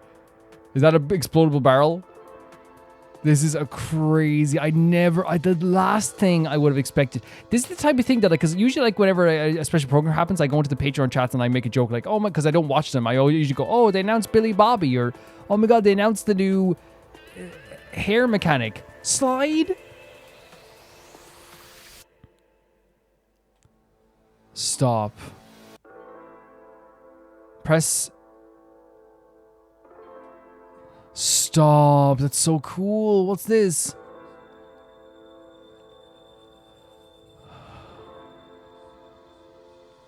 This is crazy. But I was going to say, this is the type of thing that I would come into the chat and be like, guys, they announced Call of Duty Genshin, you know? Oh. This is wild. I never expected this. What's this? Oh my god. Guys. Again, he looks awesome. Like, Ethan's loving this, man. Ethan's like, I got a gun. This is awesome.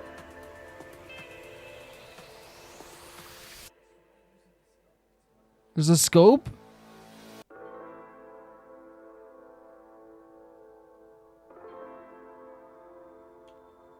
Wait, did I...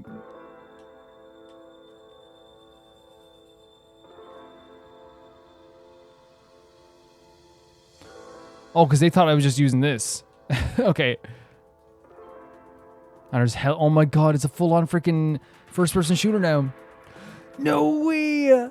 I'm so excited.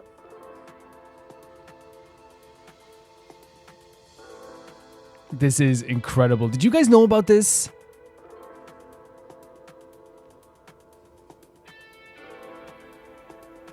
Was this shown in a trailer?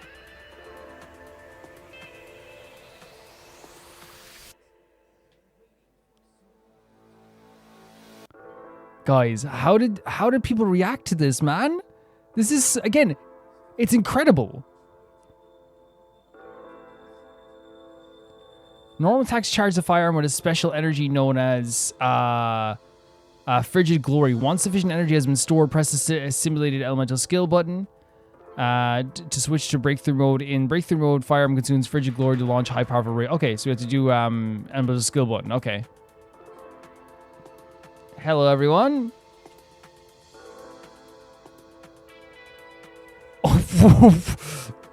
Did we get two in one time? I'm sorry, this is incredible. It actually feels good. It doesn't feel like a game trying to be a first-person shooter. It feels good. I got a headshot, guys. This feels good. Do you think they're gonna limit this to the Shadow Realm? Because, like, imagine you did this in real life. We're legitimately killing people then. This is one of the most drastic implementations of a new mechanic ever, and honestly, I'm here for it. Not only just because the Traveler is having a great time. Look at the smile on his face. I love my gun. I love my outfit on my gun. I look stylish and I'm killing stuff. But, like, it's also the fact that it's just such a drastic change from what we're used to doing with the Traveler. Like, a sigil that hovers in midair, aim and fire at the sigil, and you'll be able to use the power of the freeze mark to move quick. Oh, sick. Okay. And we, by the way, we have characters with... That's awesome. Cool traversal method as well. Is this going to become a thing where we're going to be so excited to go into the Shadow Realm now? But I want to say, like, what's really great about this too is, like, we've had characters who've had guns before, but they've always used normal weapons as well, right? So it's like a little bit different.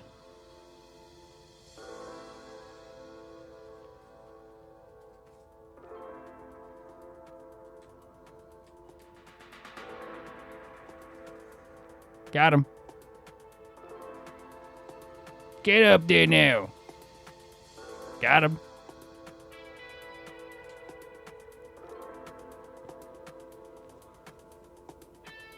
Oh, you're lucky I'm a bad aim.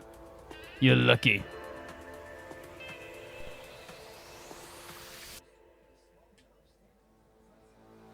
That's awesome. This is legit. Is this a reload button? Oh my god, there's a reload button. Oh, this is the best. This is so good. In what universe? I never thought this would ever happen. Killed your friend. Your friend's dead. Your friend's gone.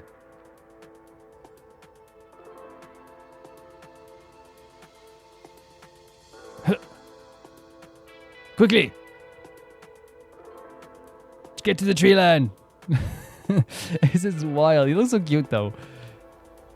I don't want to leave this place now. Like, not because I don't want to see the rest of the story, of course I do, but like, mechanically, this is such a drastic change that it's like so like, and again, it's one of those things where like, the Genshin combat is so fun, right? I'm not always a combat person, but like, adding like a wholly, do you guys remember for a long time I was saying like the mini games in Genshin in the events, our combat game mini games are just like very boring now with the new combat mini games. I haven't liked them in a while because again, they're not for me. I understand people like them and other people do like them, but for me personally, they just always feel the same. This is like such a great feeling to have like something that's like so, and by the way, it's not because the combat is bad. I like the combat in Genshin, but I just mean like in terms of the mini game mechanics. The fact that they introduced something so drastically different from anything they've ever done before is such a great idea, right? Not just in traversal, but also mechanics as well. It's like such, and again, it breaks up the gameplay in such a way that it's like, we're going to have a new exciting thing to look forward to.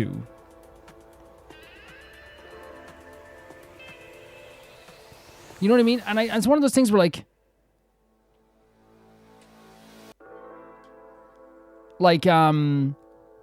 obviously you don't want to be here all the time doing this all the time, right? But I think it's going to be one of those things where and maybe the example for me is probably very bad compared to like what your guys' example might be of what you guys like, but like it's like when you get to a floodless level in Super Mario Sunshine, or like when you get to do like a speed level in Sonic Unleashed, right? It's like this thing where it's like I don't need to do it all the time because I like the regular gameplay too, but it's like I really want to do it too. It's like a treat. Because I'm saying it's a treat because I'm assuming like there's no way they're going to do a one-time thing with this. There's no way. There's no way in hell. Oh. We're going over here? Oh. So just it autos. Okay. That's pretty good. But now we're trapped under here a bit.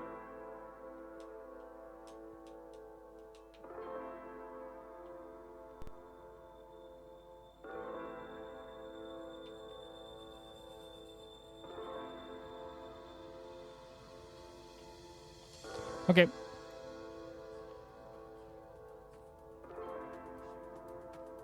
Well, like, I just got trapped there. Here? Oh my god, the slide is so crazy. Oh no, this is where we got a checkpoint here, I think, as well. Yeah. That's fair. That's perfect. That's actually a perfect checkpoint. Really cool mechanic here, guys. I'm like over the moon with this.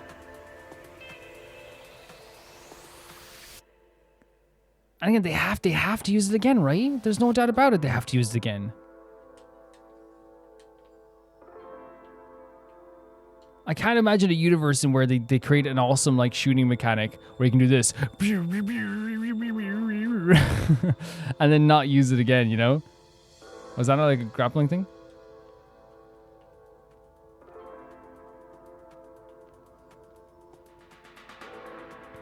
Get down to the ground! I don't got time for this. Get down to the ground. The sigh of relief after the bullet hell. This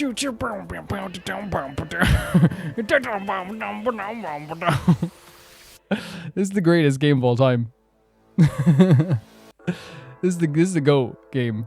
It's the greatest of all time.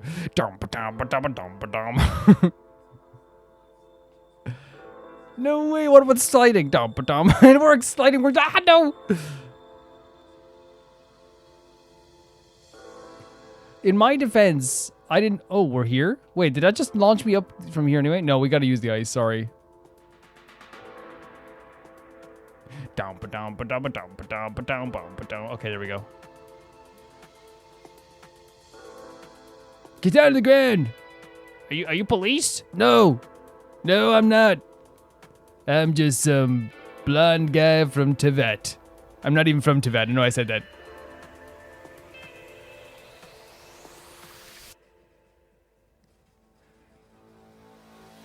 Then why don't you just get out on the ground? Because I got a gun and you're getting shot. Okay? Just saying. It's the world.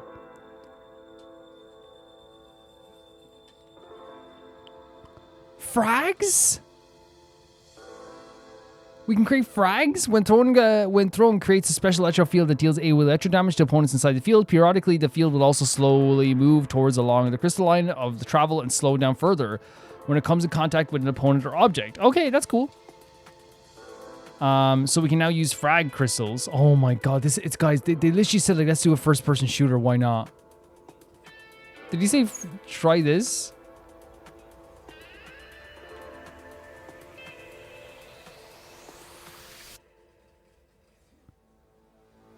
Oh my god.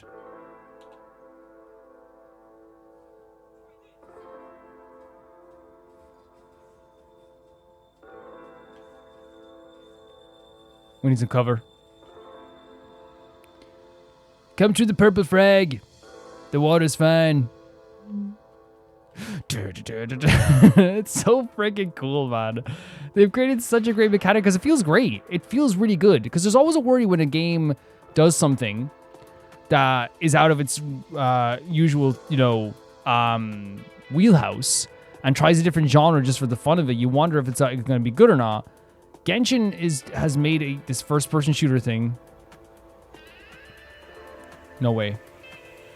Oh my god. It's the greatest game of all time. They've done this in such a way that feels good.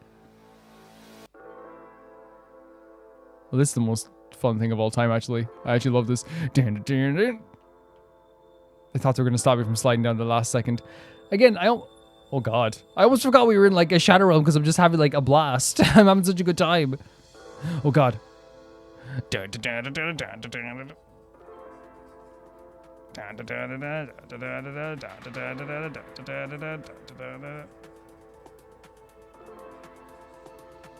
like running towards us. I think the AI is like made to try to get as close to us as possible. If they're not close, they try to get as close to us as possible.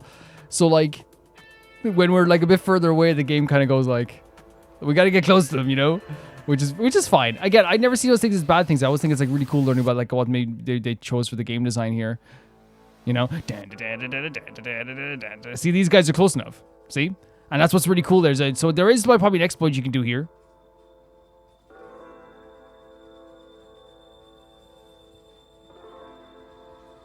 For that as well. But again, I'm having such a blast. There's a chest. I see. Oh, it's over there. Get some more ammunition because I need it. Paimon, I'm gonna use this gun forever.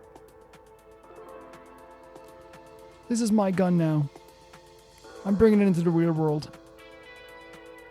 Dotori's like, I'm back. Dotori was killed today.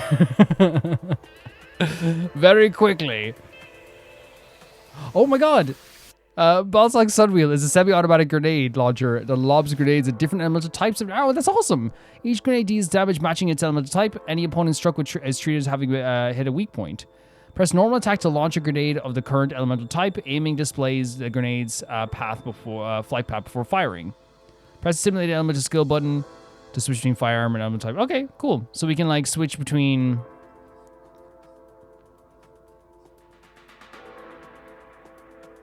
Dotori gets killed in 2 seconds.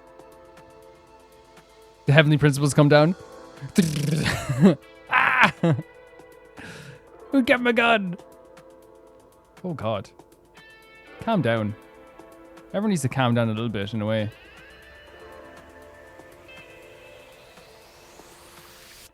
And then we can switch to our regular gun. I know the logic people say is, Calvin, there's guns already in the real world, right? Sure, 110%. I understand that. I know I'm just like exaggerating for fun. Like I understand that like Chevrolet's like can't destroy Dotori with a gun. I understand that, but it'd just be really funny. Oh, traveler! If it isn't my old friend,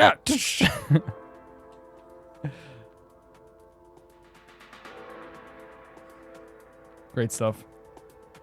This is awesome, man. This is so fun. And again, it's exhilarating. It's exciting. It's new. A boss?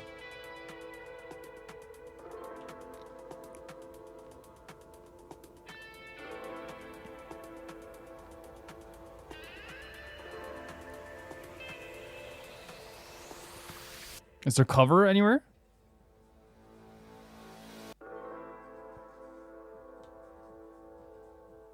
So it switches to Aqua. To Aqua. How long have I played Genshin? I'm calling it everything under the sun. Okay. Let's move up as well. I don't know why I did that. We could have just did it normally, but... Oh my god. I know I want to leave because I want to know more of the story, but like, Genshin, you've introduced a new mechanic here that is so freaking fun. Like, please do events with this. Do online multiplayer shooters. Do everything. It's a fun idea, and they did it so well. They did it so well. Huh? Why is everything shaking so much? Looks like the Shadow Realm is about to Oh sink my back down god. into the We depths. got here just in time. The exit is right here. You mean this weird bubble thing? Wait, how exactly do we... No time to think. We just gotta go for it. Yep. And honestly, because we like we saw the danger. Looks like I was right. Yes, Alosha. This is our best bud. I've never let him go. He's staying with us all the time.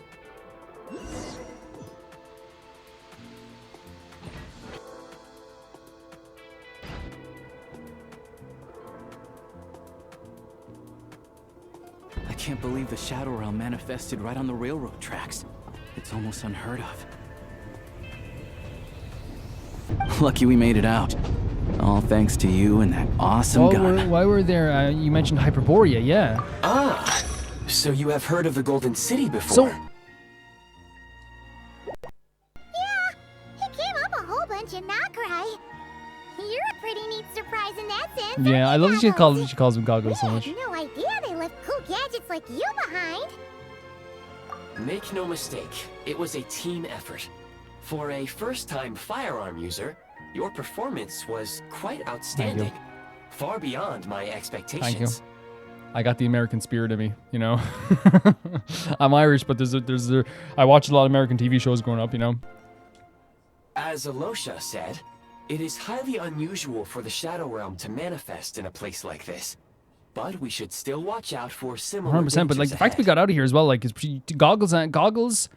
It's actually like if you think of it, it's the three G's why we got out there, right? Goggles, gun, and good guy Alosha. Oh, let's hope not. If anything else goes wrong with this trip, Paimon's gonna have train Oh, trauma poor for life. Paimon. We'll make sure we figure this out. The Shadow Realm can appear anywhere, not just on the railroad. I am simply advising that we take sensible makes sense. precautions. Now, if you wish to further calibrate and upgrade your What? firearm, you may do so over there, provided you have the Is this gonna make me necessary start exploring components. again? Please take No, a we don't moment explore, I to mean, catch like, to your get breath items. while I repair the body of the train. Amongst other things, this will ensure Paimon is a little warmer while on board. Oh, thanks, Aw. Goggles. You're a trusty train conductor. Well, maybe trusty isn't quite the right word, considering. Anyway, at least you get the And I job love train done. conductors a lot. So the gun can be upgraded. Yes, of course. And just like the Eye of Grey, I am sure it will be a great asset to you in your future adventures. If not the trustiest, then it will at least get the job done. Let's get some fresh air while the Eye of Grey fixes the train. We okay, Paimon? Yeah, because we always have to worry about Paimon as well. Yeah, sure. Paimon wants to forget all about the Shadow Realm. It was so creepy in there. Stretching her legs might help take her mind off things.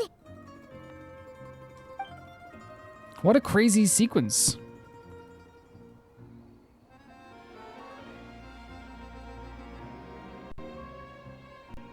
Another beautiful location. I love the... So quiet here for a train station.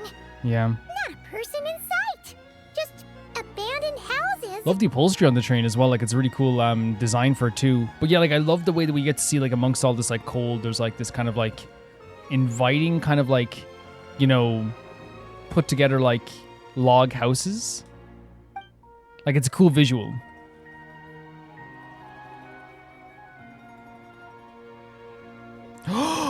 Look at it. Oh my god, man. Look at that. Huh? So much for repair. You've swapped our train out for a Oh, whole new yeah? model. But did you see in the distance there? That must be Snezhnaya. Like, it looked like this towering kind of gothic city. Oh my god, I need to go there. My plan was to Jesus. restore the train to its original appearance per my records as quickly as possible. Now that the repairs are complete, The train offers optimized performance and a significantly improved It is very level. trendy. It is very, I like the upholstery. I like all that's going on here. But man, we have a gun upgrade station. I never would have thought this would be the case. Huh. Didn't know trendiness was a parameter. I mean, I like it. According to my calculations, parameterization is the most effective way for the Eye of Grey to understand trendiness. I love it. I love it.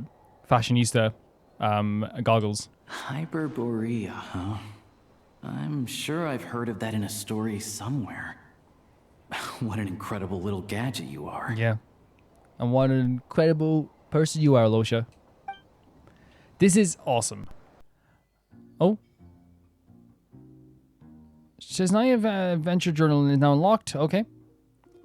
In Snezhnaya Adventure Journal, you can view your ongoing and available quests in Snezhnaya. This will also be when you can collect corresponding rewards after completing Archon quests and world quests.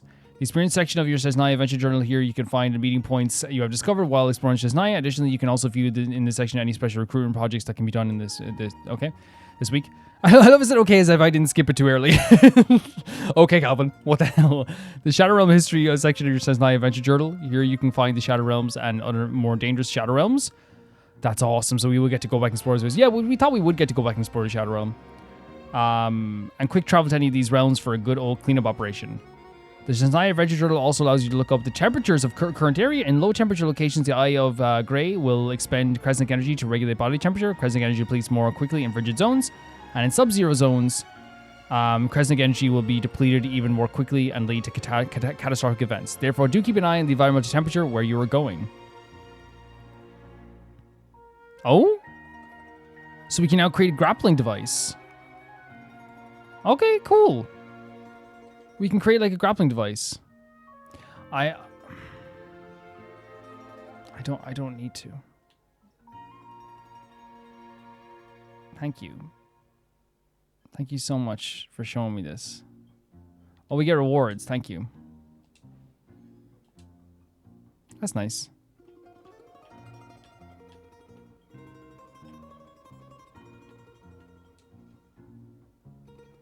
Archon quest, and there's also world quest. So yeah, we're doing the Archon quest. Yeah. Thank you. I just got flashbacks when they like make. Do you see the gothic nature of the buildings up there? Very like almost like vampiric in a way, right? It's so cool. Is that Snezhnaya? You see what I mean by having like this? Again, I shouldn't say gothic feel, but like it has like a very like not medieval, but very like classic architecture feel to it. The architecture feels different from anything we've seen before as well. It looks so cool. Again, I haven't seen people's. Oh, it looks so pretty in the because I had to pause for a second. In the daytime, it looks so pretty as well. Again, that cold blue showing off as well. Again, like I don't want to. I haven't heard what people from like Eastern European countries have said. Like if it's like again, if that's okay for me to like paint the brush and be like Eastern European, but like I feel like it is like an Eastern European kind of architecture. But see, the problem is I worry that like a lot of people might be like, well, that do you mean just like Russia? Do you mean like Belarus? Where do you mean like But I'm not that well versed in it. But obviously, I've just seen like pictures over time, and it just like reminds me of that kind of energy. And like I think you saying gothic and like almost like vampiric is also like fits in some ways in that. Because of like the famous architecture that is there, but like also at the same time too, like in terms of like but that'd be more like Romanian, right? When it comes to like vampiric architecture. So maybe there's like elements of that too. Maybe there's elements of Eastern European stuff. Maybe there's elements of Russian stuff as well. But again, I'm not as well versed, but it just reminds me of that kind of feel as well, right? No, don't go yet. I gotta get this waypoint. Yeah. So that's what I feel. If someone from Eastern European country is like, hey, it's cool, you can say that. Or if someone's like, say like, hey, well, like, because it is naturally are gonna be all different, 110%. So that's why I always feel like, yeah. Let me know. Really cool location, but it's very abandoned, isn't it? Like, we went from a place that had such a beautiful feel to it, right?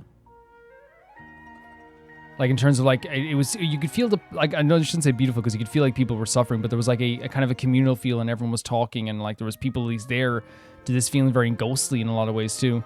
I'm coming.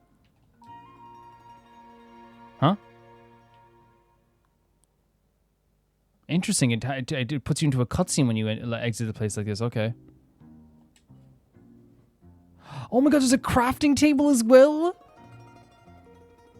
There's a shooting range. Wait, are we just going on the train? Or do we have to activate it ourselves? Observe. There's nothing on the table right now. Maybe we can put something here after we collect some keepsakes from Snezhnaya. Okay, I thought it was like a gun upgrade station. There it is. Okay. Oh my god. Assemble? Assemble?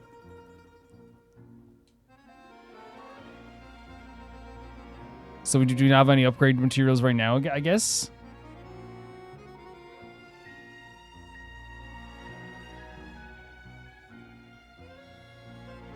Oh, it's the same tutorial we had before as well.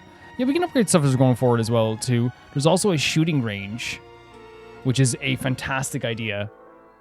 What a joy. Oh my god, are you serious? What a joy.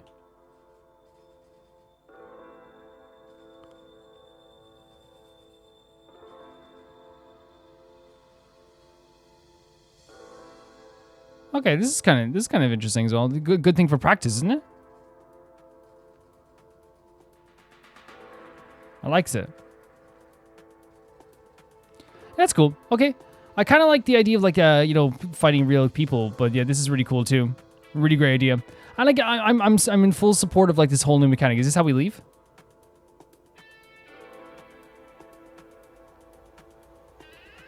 Exit shooting range. Yeah. No, it's awesome. It's such a great idea. It's worked so well so far, and it just makes me excited for future Shadow Realm areas we're going to as well. I love our crafting tables here. It feels like a hub. When I said that we're gonna like live here, I guess we meant it. There's like a bar here and everything. I guess they meant it. Hey, sorry, it's just us now. No, let me in the crew. Okay, the door closes naturally. Yeah, great stuff.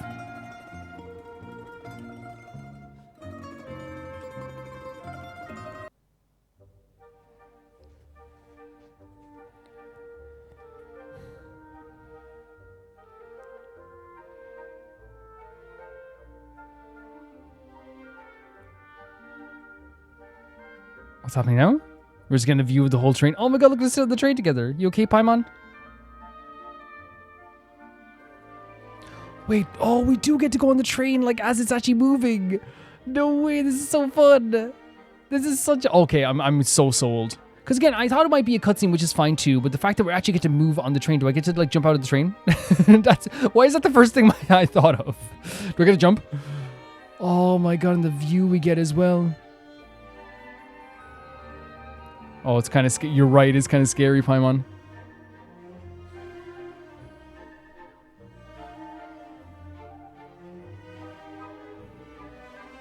Oh, like before. Oh my god, look what we're seeing as we're going in here. This is stunning.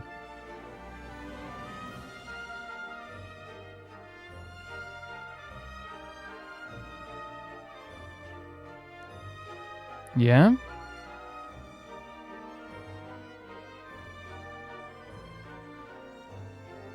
Very interesting.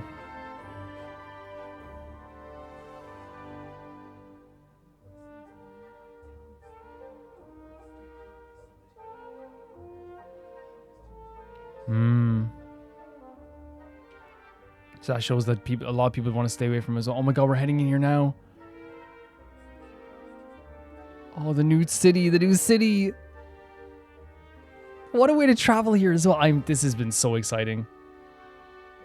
Oh my god, Paimon did a fog drawing? That's great. Or maybe that was us, who knows, but that's really lovely. Oh, and like there's a full-on train station here. And it's, oh my god, it's a big train station too. Again, I talked about the cultural differences, like us landing in like a train station is so fun, and people are waiting here, like reading papers, like they would at a train station. This is the best, guys. This is such a great way of introducing the city.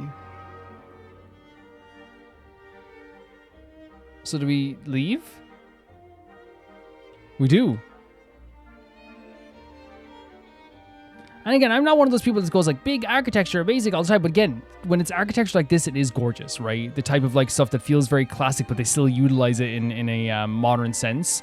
It's kind of like how like if you go to like a lot of old English like train stations, they still have a look like this. If you go to like places in Scotland, they still have things like this. And like, you know, not just in here, but again, you know, like you say, Eastern European places. You know, locations with a lot of history. They will have like a lot of historical locations that they still use for modern purposes, and it always looks really, really cool. Let's get the picture. Very cool. So, by the way, someone put this here. Your home. That's awesome. I got a like today as well for like the thing I created. I think I created like an ice block and someone liked it, but that's really awesome. You can like make messages. Wait. Oh my god, there's like... Pie bun.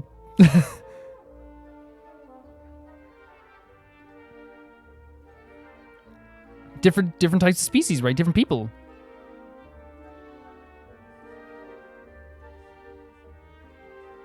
That's so awesome.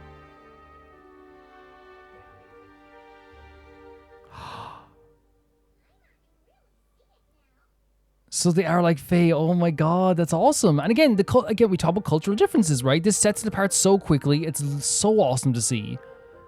Different types of people. And they're like Fae as well. This is so cool.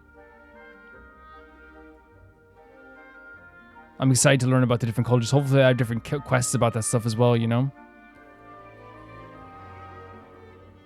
That means that the creatures we saw in the last episode... Oh my god, the sense of scale in this place is actually gigantic, guys. This is how it feels when you're in like an airport and you look down at the area. No. We said we jump out the train, not jump off the railing. But that like it is like a really cool thing. So last episode when we fought those like guys we thought were creatures, they were actually like Fae who were just like probably people who decided to fight us. You know? Like, see, there's just people here just like, look at you. Oh my god, you're so cool. Hello, I'm Clarand. How are you? You're very cool. Seeing the outfits as well, too. This is awesome. What's an elevator? Okay.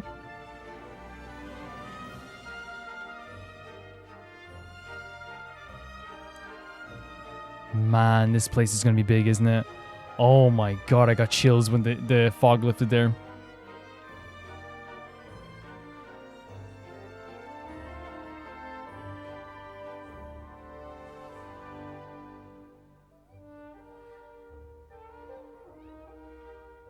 It's so amazing. It's all so incredible. Again, the cold blue of this place as well is such a beautiful thing. Look at that. Like, even like the architecture is stunning. And that's what you want as well. As we said, like, you know, if you go to Fontaine, you want Fontanian architecture. If you go to Nalan, you wanted to build it in their own natural way in their either stone coliseums or the beautiful camps that they have, or like the way they built into the mountains. It's beautiful. If you go to like, you know, Nod Cry, you want the scrap metal things that are put together to make buildings. That's the culture they have as well. The fact that this place is like built on such beautiful, like very delicate and intricate and artistic architecture, again, sets it so much apart. And it's just beautiful to look at. Look. It's stunning. The world opens itself up before those with noble hearts. Man, we expanded this place in a gigantic way, didn't we? We really did. And there's so many places we still haven't gotten the waypoints of, which again, we will be doing exploration videos as well. I also will be doing like, I think we'll be doing exploration videos that are just like going to be regular videos as well, but I'm also going to be doing videos where I talk about my feelings on like the 2 acts we've done, and then we talk about them, and then I'm going to get your guys' feelings on them as well, and your guys' opinions, and we're going to talk about them together. We're going to do a video like that as well. I want to make this a fully expansive thing as well, where we're like, you know, really talking about this like at a great length in my view. Because I always should have done it, but like I feel like now we can do it for sure. This place, oh, the Tron Snowball, that's so fun as well. I'm like, Jesus Christ, guys, look at this.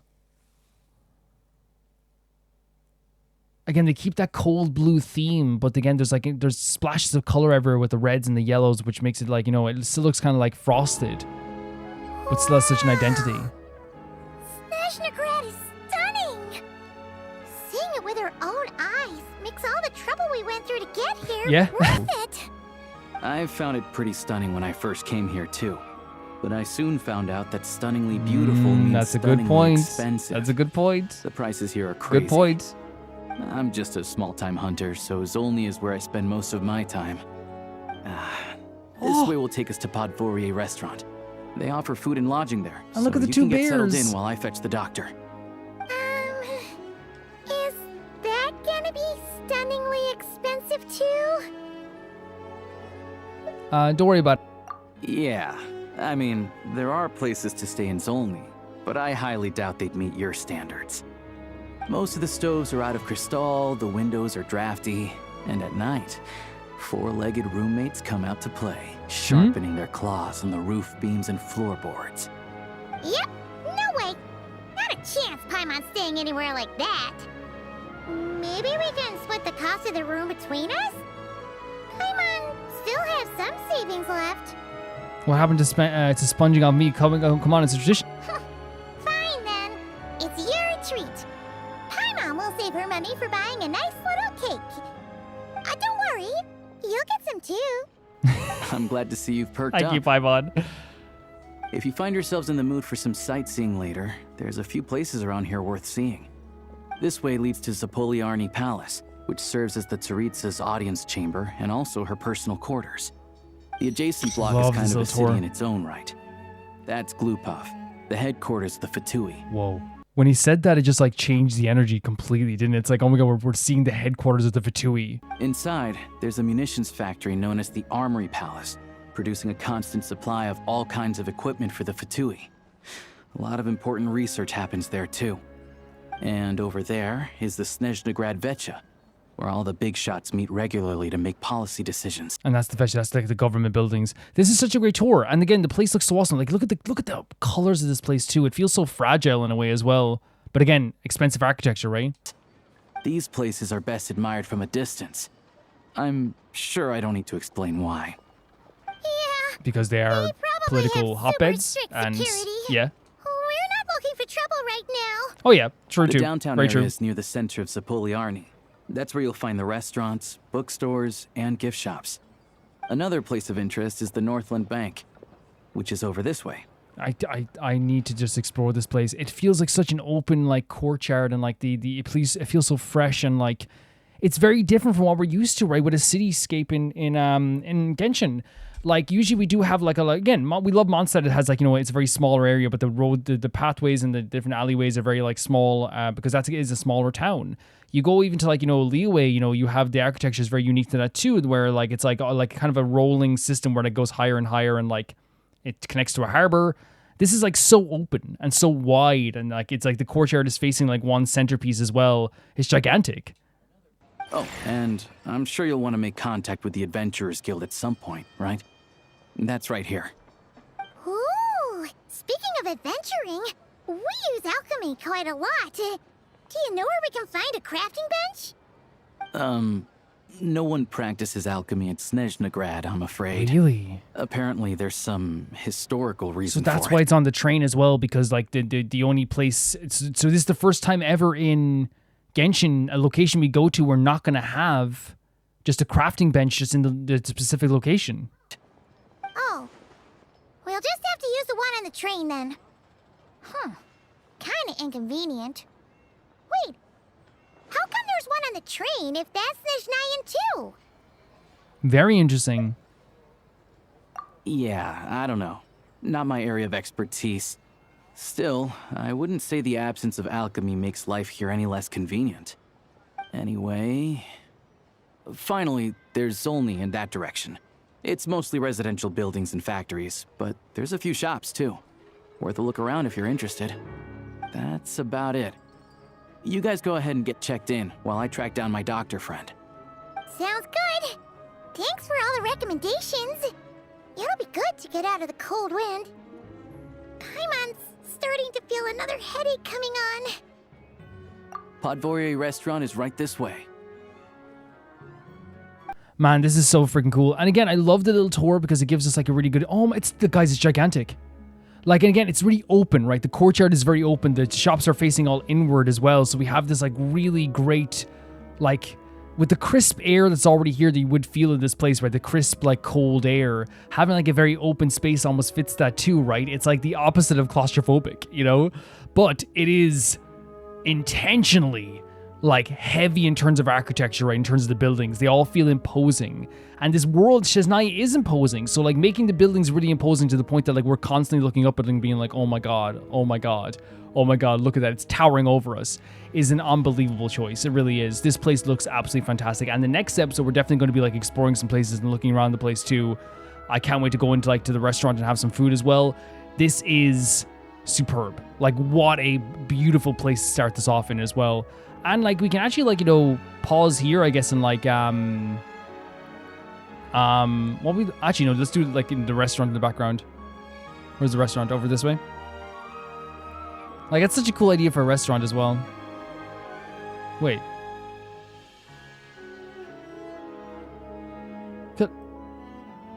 Celino? What are you doing here? That's you, Wander. Just running errands for our parents. They want to escort the precious human's daughter back to the countryside for regular treatments, that's all. We haven't set out yet, so I figured I'd stop by this Amberland to pick up a few things. Lene rarely gets a chance to come to Snezhnaya. It's only right that I bring back a few souvenirs for her and Jack Frost. Anyway, the capital is far too loud for my liking. It's impossible to find peace here. She's right to stay away. Man, Linea's sister just standing there. That's such a great touch. Just, again, make the world feel alive. Make the world feel alive, you know? This is awesome. This is so awesome. And again, I'm not checking the banner until we do the first act, I'd say, or even maybe even the second act, because I feel like, you know, it's going to be more fun that way. It's going to be way more fun that way. Think it pose.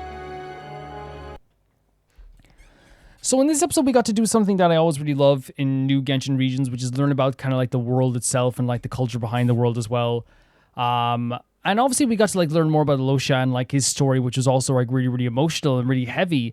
But I think it's one of those things that like, you know, that's what I'm looking forward to, is characters and like the world building, right? And obviously like music and story and all this stuff too. But like I want to see when I go to a new region, like how it feels different, how the world feels different, how it feels like, you know, completely like, you know, different from the last region. That's something you always want in this game. And they've done that in a really good way here as well.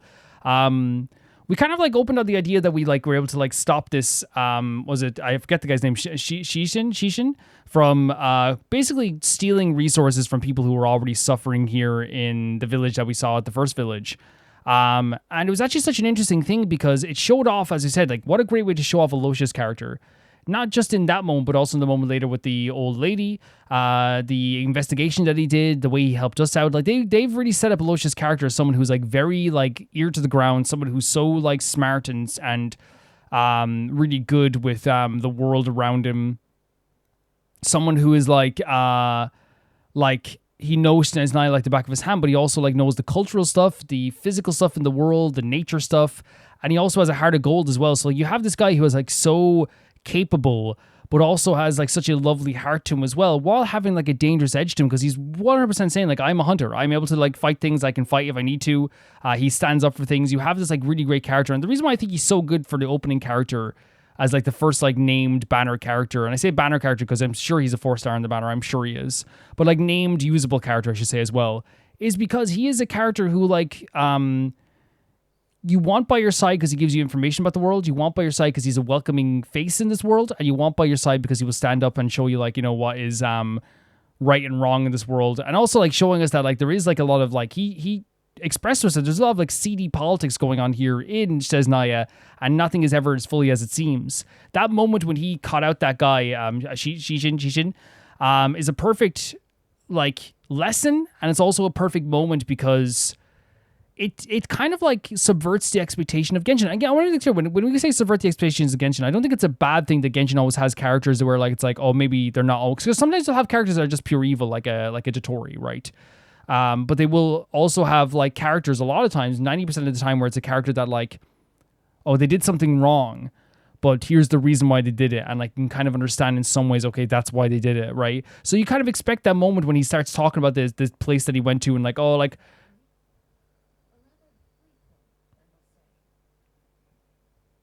did they update the characters so they start speaking in these? They used to never do that, but okay. So there's like this element of like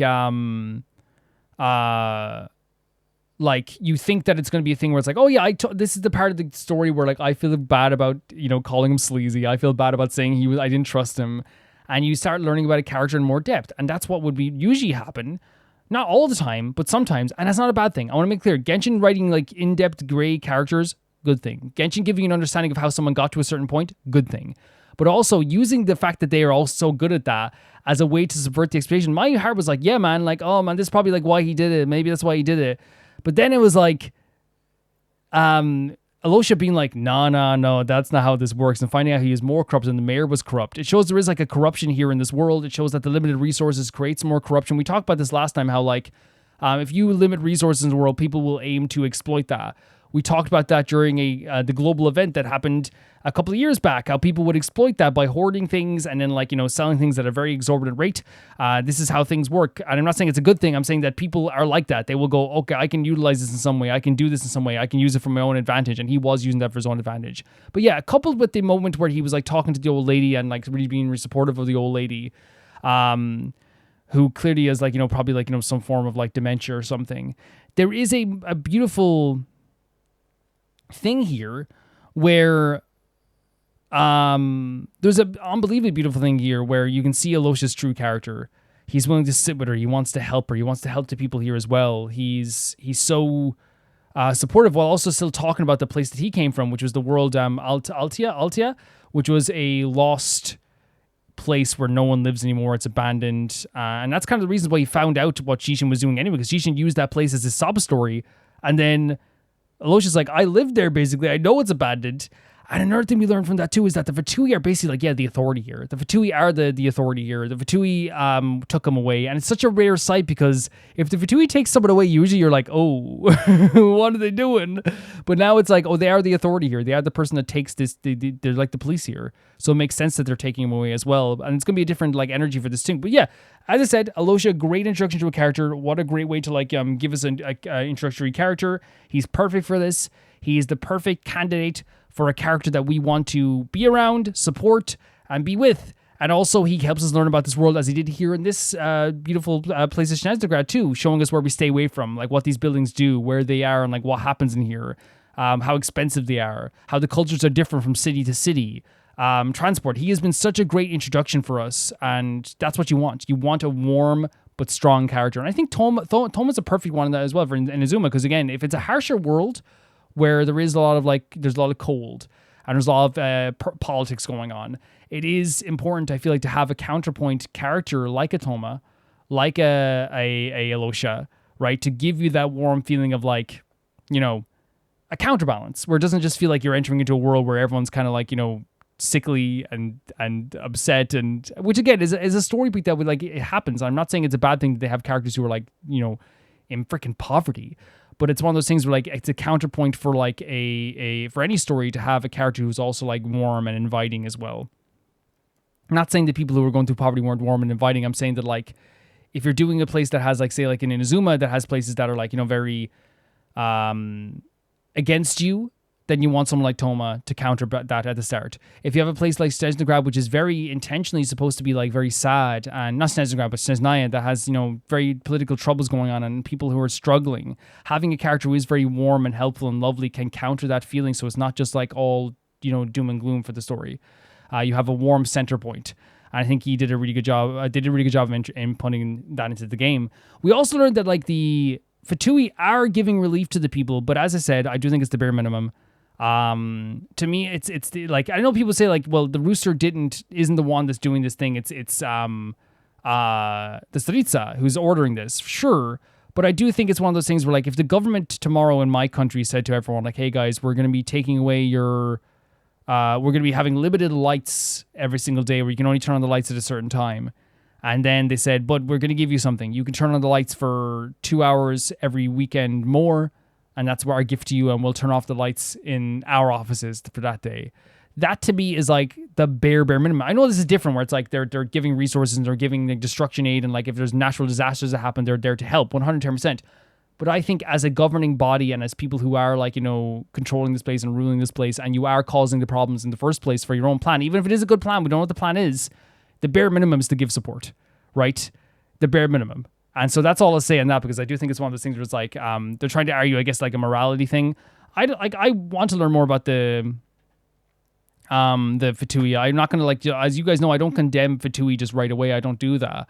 But I do want to learn more about that, but also at the same time too, I'm not going to clap my hands together and be like, well done, Fatui, for giving some resources to people who are struggling, It's like, that's the bare minimum what you should do, in my view. But I do think the reason why it was brought up, it wasn't brought up to be like, side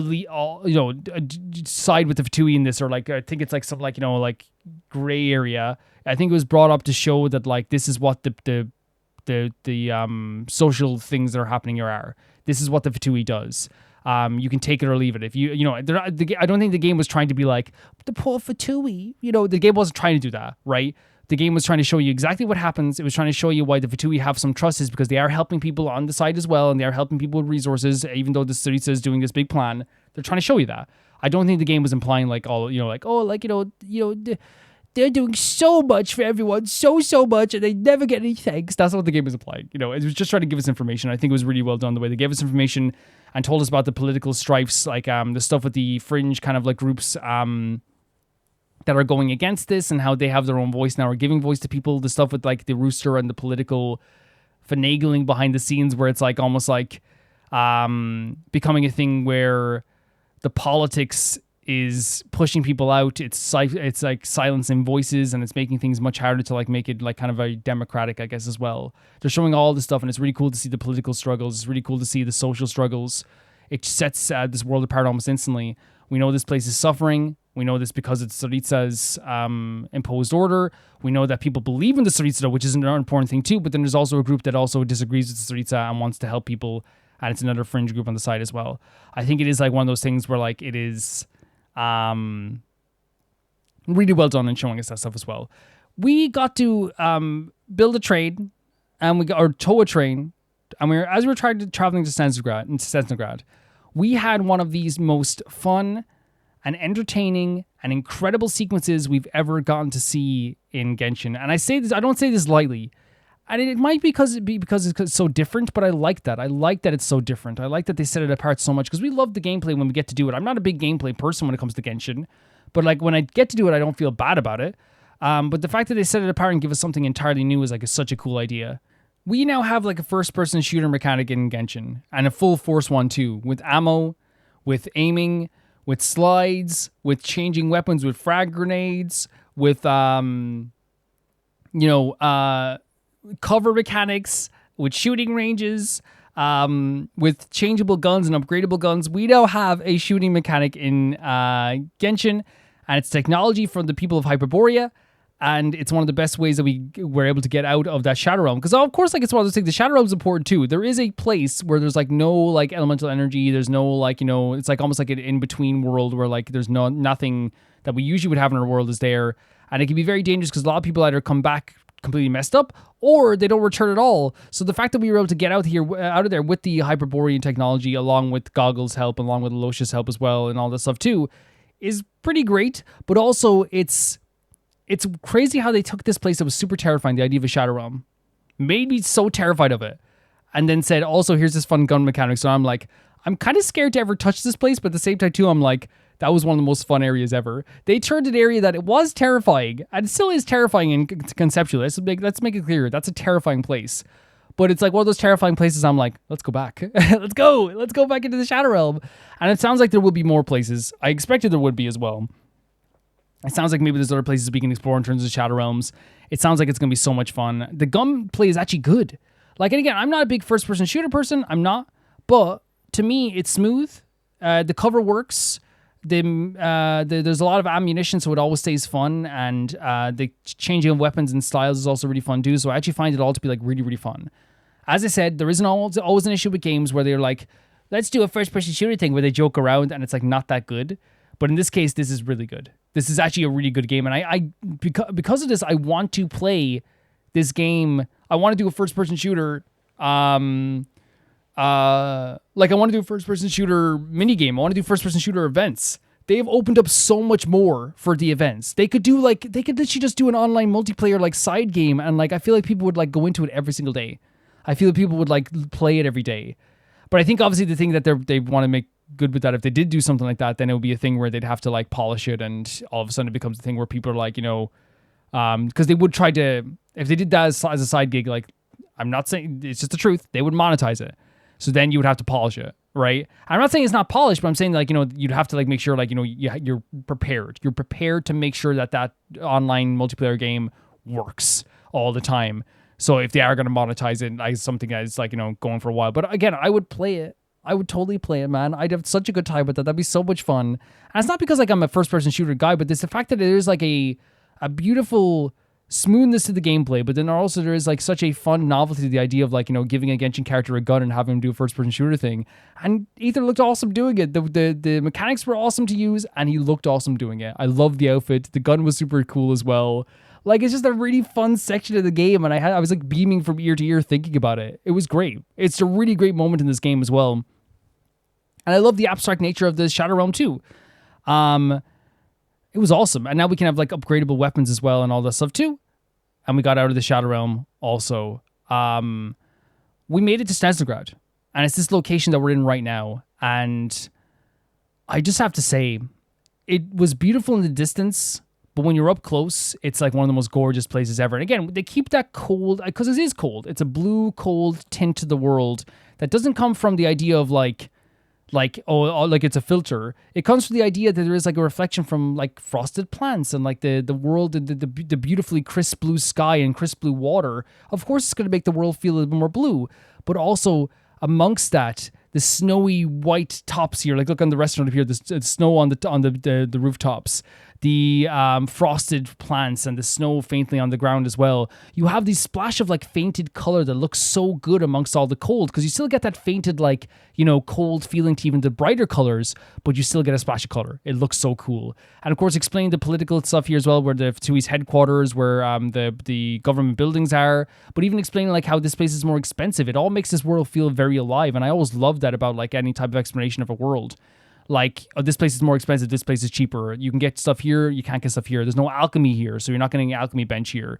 There's like loads of stuff here that makes it feel like, again, its own place. And of course, the way it looks, the expansive, gigantic courtyard in the middle with the statue in the middle. And again, Fontaine did have a courtyard in the middle. I want to make that clear, but you also didn't have to go up steps to like get to like certain areas. Then they would like, kind of like be more alleyway areas, because that's what the architecture was like. It's not a bad thing. I don't want to go to Nalan and see the same thing as Snezhnaya. I don't want to go to Inazuma and see the same thing as Snezhnaya. I want everywhere to feel different. So that's why when I come here and it feels so open, that you can feel almost the crispness of the air and the world around it. It is beautiful. It's so beautiful and so expansive and so gigantic, and the scale feels amazing. But and then the consequence of that is, because the politics here are already imposing, because the Fatui is always imposing, because the Tsaritsa in general is already imposing, and because the government stuff here is already imposing, what we have now as well is the buildings feel like they are like looking down on us. They feel like they're towering over like a big shadow over our heads. So we have this feeling now of looking up at these places that are just beautiful places, but when you think about it for a bit, you're like, oh, that's the Fatui's headquarters, and it's towering over us. That's this government building, it's towering over us. Even the food areas feel like they're like towering over us, and it's probably because they have like these spires that feel like they're like, again, beautiful architecture, gorgeous, intricate, details, stunning, right? But it does feel very imposing while feeling beautiful at the same time too. But again, I love the beauty of it. I love the look of it. I love the colors. I love the fainted colors as well, as what the important thing is. I love as well, even in the train station, there's like a fainted element to the stone as well. Oh, so pretty. They've done such a good job of making this place feel lived in and worn, and that it's been here for a while. And of course, if you're in the snow, I want to make this clear, if you're in the snow all the time and in the cold all the time and in the weather all the time, there will be faded colors over time. And that's not just in Snezhnaya. That's in like places like, I live in Ireland. Over time, paint gets faded. Over time, fences get worn out. And I like that there is still like a beauty to this place where they're obviously taking care of it. I want to make that clear. But you can see like on the buildings, there is like a faded color element. I love that. I love that you can notice that as well. And again, we talk about cultural stuff. The train riding everywhere. The fact that that's how everyone gets around. People are waiting for the train there in the station as we got here as well. People don't do alchemy, as they said also too. I hope we get to see different food that we're going to get to see as well. And also we have obviously the way they heat this world up as well. There's so much cool stuff going on here. I'm so excited to see more of it. I'm so excited to see more Snezhnaya. Yeah, man, this has been just so awesome. This has been so exciting. We're taking our time, as I said. We're going to continue to take our time. I never, ever, ever will rush anything, and I'm never, ever going to be, like, at a place where I'm going to, like, ever be like, oh, we have to, like, you know, you have to pick up the pace. I'm taking my time with this, because there's no point in rushing. There's no point in rushing at all. Like, let's just have some fun with this. Like, I want to live in this place. I want to live in this world. I want to feel like I'm a part of this world for a bit. I'm not just doing, like, and again, I always have to say, whatever anyone else does it, that's their way of doing it. I'm not insulting their way of doing it, but for me personally, the way I like to do it is like, and it's the same with any game, not just Genshin. I like to live, and it's pretentious. I don't care what anyone says. I don't care if they say it sounds pretentious. I like to live in the world for a period of time. That's what I like to do. I like to live in these worlds for a period of time. And that's what we get to do with Snezhnaya as well. And I'm so glad we get to see all this stuff also. Yeah, all the political stuff, all the damning stuff about like the you know, the government buildings here and the Fatui as well. The encounters we might have with all these different organizations, how imposing they feel, the loveliness of Alosha as well, like, which is so beautiful to be around him also. He's adorable and lovely, and he's been such an inviting character. Like, all this stuff has been so strong, and I can't wait to see more of those characters, more of this world, more of this place. It's gonna be so awesome. Guys, thank you so much for watching this. I haven't seen the public reaction to the first Genshin video yet. But thank you for whatever reaction you gave to it anyway. And I'm very, very grateful for all that too. If you want to join my Patreon or my YouTube members, or even check it out, you can check it out below in the description, and also with the join button down below. And that always helps out so much and keeps the series going. But only if you can check it out. If you can't, do not worry about it. There's no pressure whatsoever. And I do appreciate it a lot.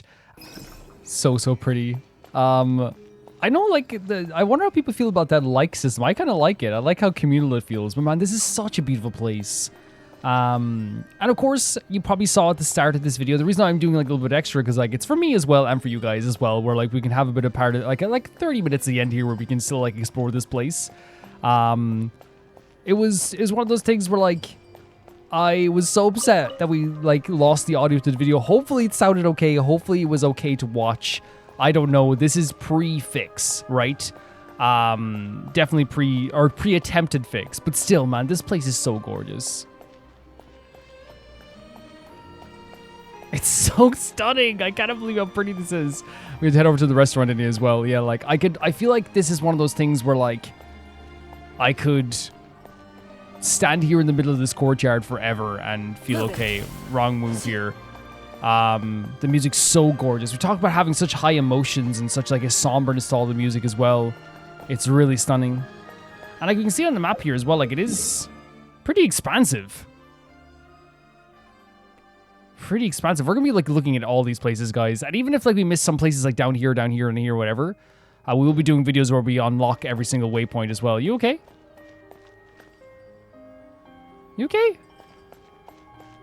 I'm so excited to see more of this. Wait, is it not here? Wait, why did I go here?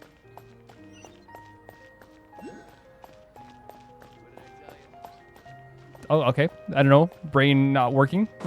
That's fine. When the restaurant is literally over here. Oh my god. It's a goddamn, like, walrus. Look at this.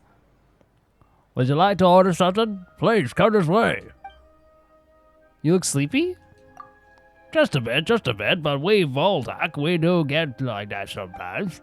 Rest assured, it won't affect my work.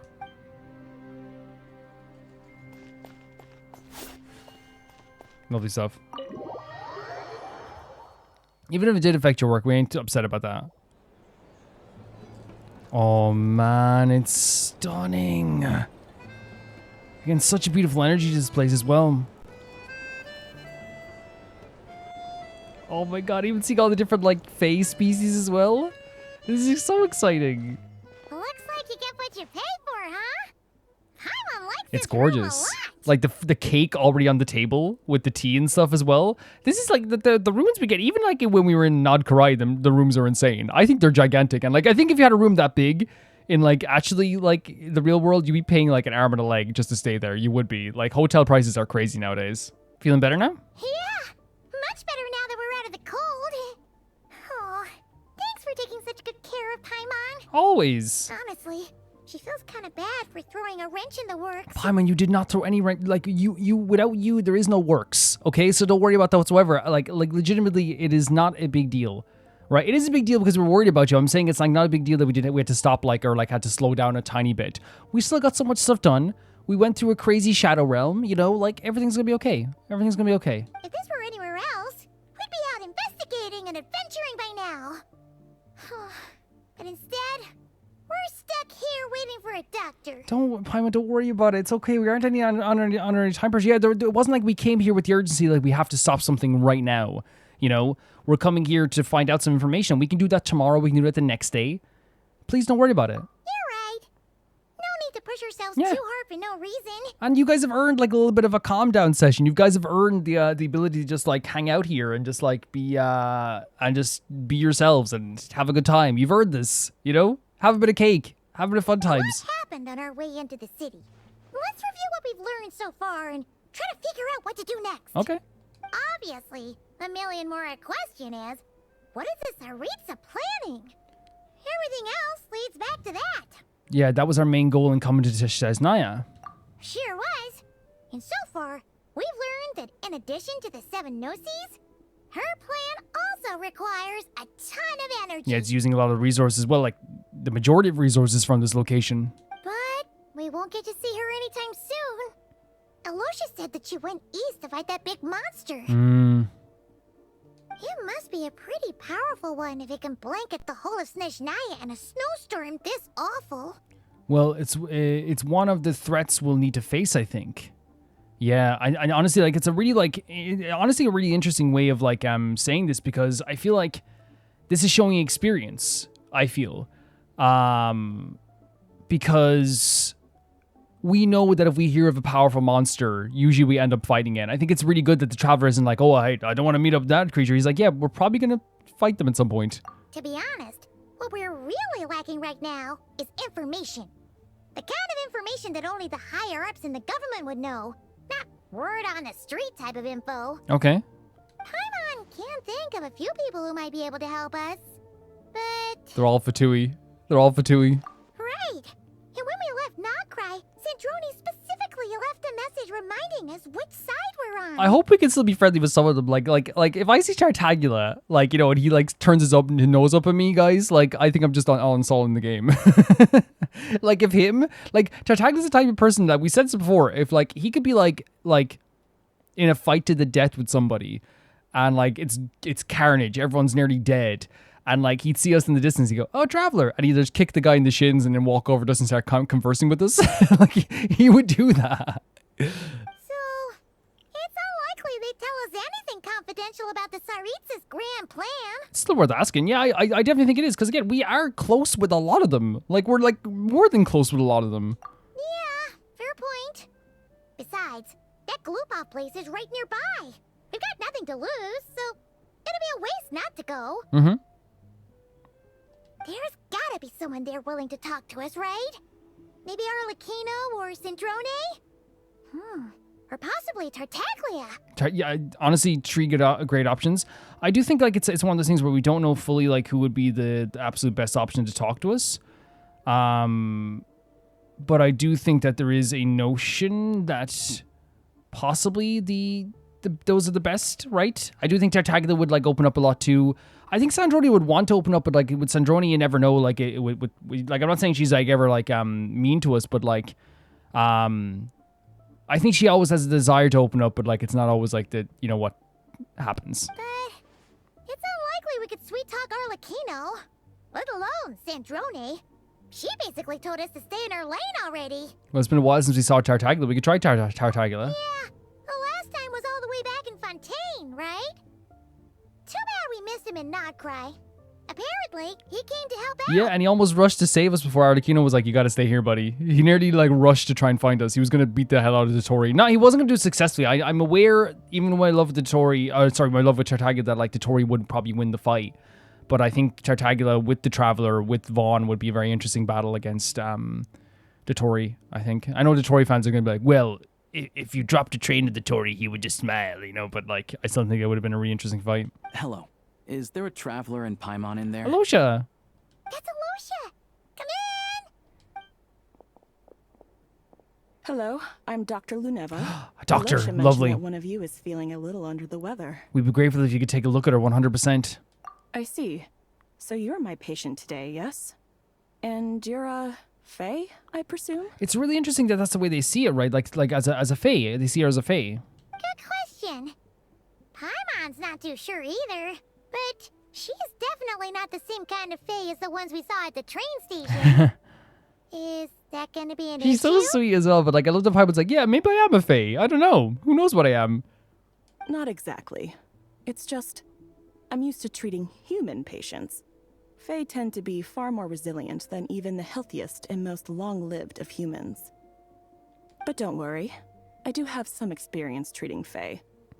I've even diagnosed plenty of cats and dogs in my time. Safe to say, I have a fairly eclectic range of expertise. Okay, well, as long as you can be okay, I'm very, very okay with that. It'll be fine. Paimon's basically the same as a human, I love her so much. I love her so much. right? We're no different when it comes down to it, are we? Our taste in food is a little different. The biggest difference is probably your appetite. It's always about the food. Probably can eat whatever she wants. That's just because Paimon knows how to eat. Yep, you tell him. You tell him. She understands food. She's a connoisseur. Now, please take a seat. She's a connoisseur of food.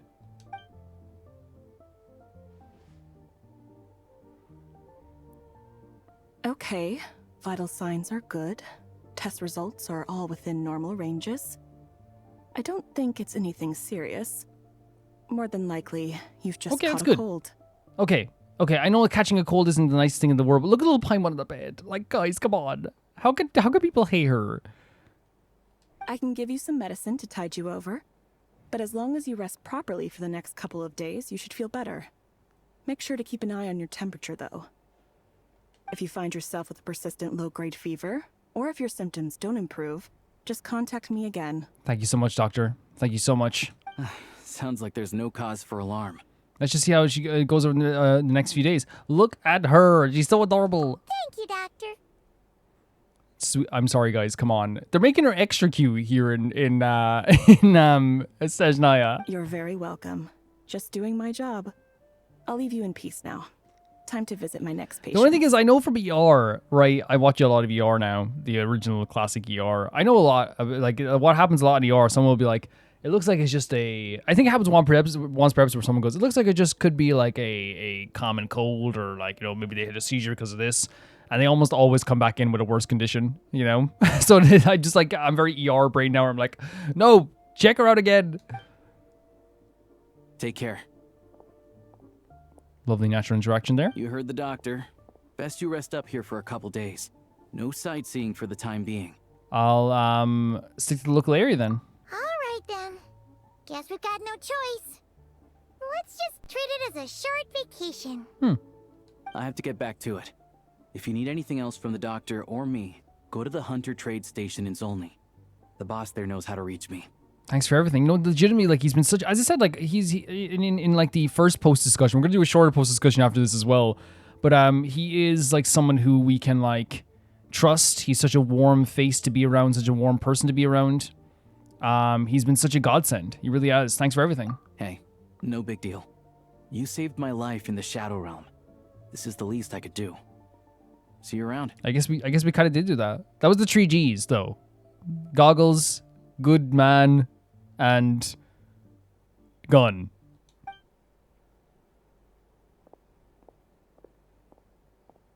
All right, time to find Child and see what he can tell me.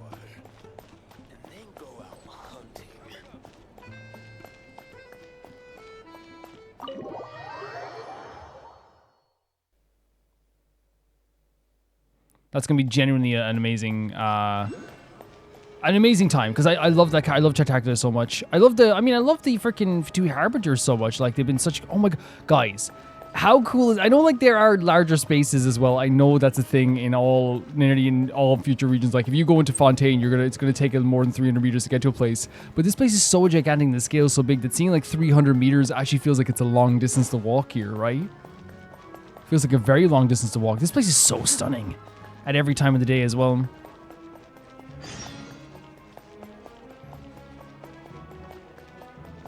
This is what Tartaglia would look like if he was short and a cat. Maybe. I don't know. I just saw the orange and I was like, is that him? Man, it's the Fatui. We're heading towards the Fatui headquarters. What's this? Beware of the cold weather. Okay, so this is cool, right? Really cool. But I'm worried. Is there a way to turn these off? Because now I'm worried if you can do messages, is that someone's going to be like, you know, watch out for boss or boss battle coming. So if there's a way to turn those off, that'd be good. Or maybe we just don't look at them. We avoid them as much as possible because that's my worry now. You know, boss ahead or, you know, danger approaching. Again, such grand, beautiful music, right? Great location. Guys, I cannot believe we're standing in front of the Fatui headquarters. Man, the music's so fanciful and gorgeous and epic at times too. It's so pretty.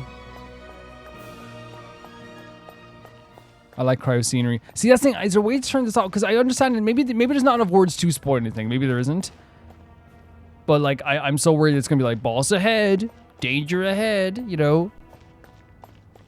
But this is stunning. Even the freaking like batters too. We're like, because every time we meet the Fatui, right? Every single time we meet the Fatui, it's always a thing where they are like the fringe. They are like the outskirts. They are the guys who show up. They're in their...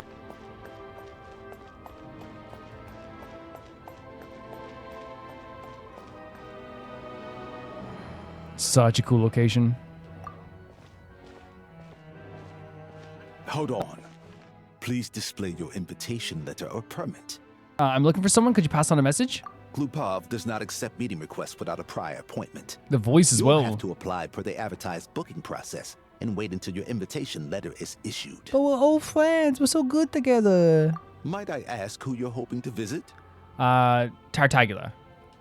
Another one who thinks the rules don't apply to them. I don't understand why people think they can just talk their way in here. You don't just show up and land a meeting with the Harbinger. Wait, so is he saying also Tartaglia doesn't think the rules apply to him either? Is that what he's saying, or just us? But I have to go through the motions for protocol's sake. Honestly, it's such a waste of time asking when I already know what the answer's gonna be. So because we said old friend, he has to go in and ask the Harbingers? Wait a moment. I'll pass on your message. If Child is unavailable, you'll have to go through the proper procedure.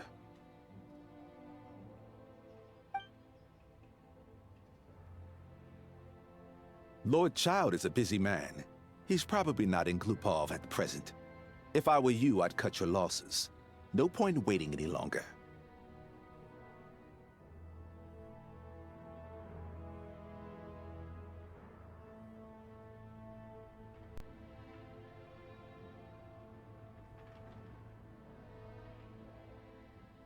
hey, traveler. Like, he would do it, like, right away. Guess to pick a bad time. Even if you two are old friends as you claim, please understand that the Fatui Harbingers are often busy with their official duties. Yeah. They tend not to stay in Glupov for Buddy, extended periods.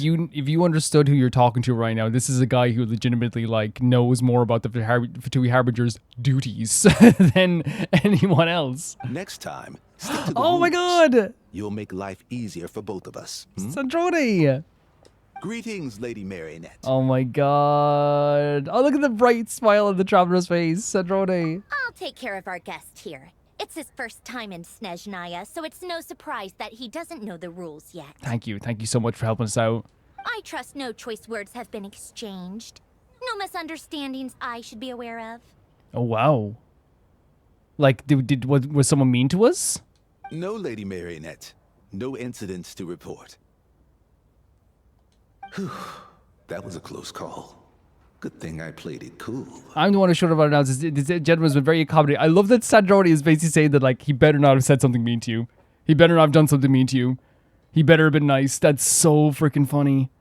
And again, it makes sense, like because as anything, like we have become so close to a lot of the harbingers. That's so cute, though. She's ready to freaking punish this guy, but he was nice. He wasn't bad. He was playing by the rules. He wasn't bad to us whatsoever. Is that right? Good to know. Wait, where's Paimon? She's a little under the weather. She was recovering at the pottery restaurant. Under the weather? That's hard to imagine. True. She's always buzzing with She is very much buzzing with energy. I love that. I still can't get over the fact that Snezhnaya like was like, you know, this guy bothering you. It's so fun. I take it she's still adapting to the climate. Happens to a lot of people. It's even colder here than in Nodcry. Has she seen a doctor? I can get you one. Oh, that would have been really good to get like a harbinger doctor. They're probably the best of the best, right? She already seen a doctor. He said it's nothing serious. I mean, I thought it. Well, no, like I mean, like if it's a he, you know, who am I to say? She just needs to rest for a couple of days. All right then. Well, let me know if you run into any other problems. Did you come up here specifically to see me? Why else? I was just about to sit down for some much-needed tea time when I heard that an old friend of Tartaglia's had shown up outside. No appointment. Nothing. Guys, it hit me once again. We're standing in front of the Fatui freaking headquarters. Like we're standing right in front of here. This is an insane moment. And as obnoxious as it may be to show up uninvited at Glupov, I couldn't help but take pity on the poor soul who was waiting outside in vain. Oh my God. I had no choice but to abandon my freshly brewed piping hot tea and come to see this mystery guest for myself. Translation, I knew it was you and I wanted to come see you. You already guessed it was me, didn't you? Well, I felt our time working together in Nodcry warranted some courtesy. I couldn't exactly let you freeze to death out here in the wind. Translation, oh my god, you're here. That's so awesome, you know? Unfortunately, I can't invite you inside either. The rules of Glupov wouldn't allow it, and as a harbinger, I have to lead by example. Oh, okay. On the plus side, Snezhnograd actually has some class. Unlike Nosha Hey, Town. Noshtown's brilliant. Torchlight Books has a very nice selection of teas and cakes, so we can catch up I mean, there. going for tea and cakes with Snezhnaya, that sounds awesome. Your treat, of course. Sure, I'm up for that. I'm up for that. Because I already wasted one perfectly good You cup tell of him. tea today. You tell him. That's why. You tell him, Snezhnaya. This is so fun. Okay, so it sounds like we're about to go into a big conversation with Snezhnaya, so I just think we'll end the episode here. Yeah, I did a bit more just because I was like, man, I kind of like... And you might say, look, Calvin, we don't mind, like, we want you to do an extra bit just because you lost the thing. I know some of you guys are lovely. You're going to say that. I know you will because you're so nice. But also for me as well, I wanted a part at the end of this video where it was just like me and every bit of the audio, seeing everything together. This place is incredible. The banners are so imposing. The energy of this place, man, is so cold even compared to the rest of the locations. Like, I think it's one of those things that, like, and going into a Fatui Harbinger location is a big deal. It's a big deal in my view. The Fatui Harbinger have been a big thing in this game since the start. It's always been a big deal. So now to have, like, a situation where we're finally here. Like, we're in Snezhnaya after all this time. We're looking at the banners. The Harbingers walk around here like they literally own the place. You know, it's such a different feeling. It is a great feeling to be here in this location. It's an awesome location. I think what they've done with the Harbinger area here, which again, we can like do a photo mode or maybe just stand here as well for the last bit here as well. I think what they've done with the Harbinger location is that they've really made it so that like the long buildup of like what would be like, you know, I never really, like, if I'm being honest, I never thought about what it would look. Maybe in my head, you always have images. I have images of like a big gigantic Gothic manor where the Harbingers would be, but I guess like an idea of like this cold stone area with like the only color is like the color of the banners. Maybe that makes sense, right? Maybe that does make sense, but it's a great location. It feels like very serious and imposing, right? Even though we know the Harbingers can be very funny and adorable and all those things in between. But I am glad that we are here regardless. It's really, really great to see it. And it's really cool to see this location. It's genuinely so fun having like Snezhnaya come out there, like always tell off the guard. And like, you know, Tartaglia's off on a mission. Hopefully we'll get to see him at some point. But like we're in their home turf, we're in their area, we're in the location that they're from. Snezhnaya knows this place, you know, they know this place well, they know this location better than like, but we obviously do, of course. But you could tell they wanted to see us. You could tell they were happy to see us. And also, like, very secretive, like, they can't let us right into this building here, I guess, without, like, a proper invitation, maybe from the Tsaritsa, possibly? Or maybe from the Jester is probably another person that could invite us in, because she doesn't have the authority to invite us in, it seems. But it is really cool seeing Snezhnaya again. I know we just recently saw her, but I think this is different energy. It's her home turf. It's her home world. Just the same thing as, like, we start to see Tartaglia. This is his home place. I know it's not his home place, you know what I mean, but, like, it's where they reside. It's where they're known. It's where they're known to be. I think that's why it would be such a really fun thing to be around them here as well. But yeah, guys, that's another episode of Genshin. I'm sorry about what happened with this stuff with the audio and stuff like that too. Hopefully it doesn't sound too bad. But we're going to be going forward with Genshin Impact again. Next time talking to Snezhnaya and keeping going with the story here as well. Man, the lights here are really cool also. But yeah, if you want to see these videos early, you can do so on YouTube members or on Patreon for €1 or whatever is in your currency. And you get to see every single Genshin video early.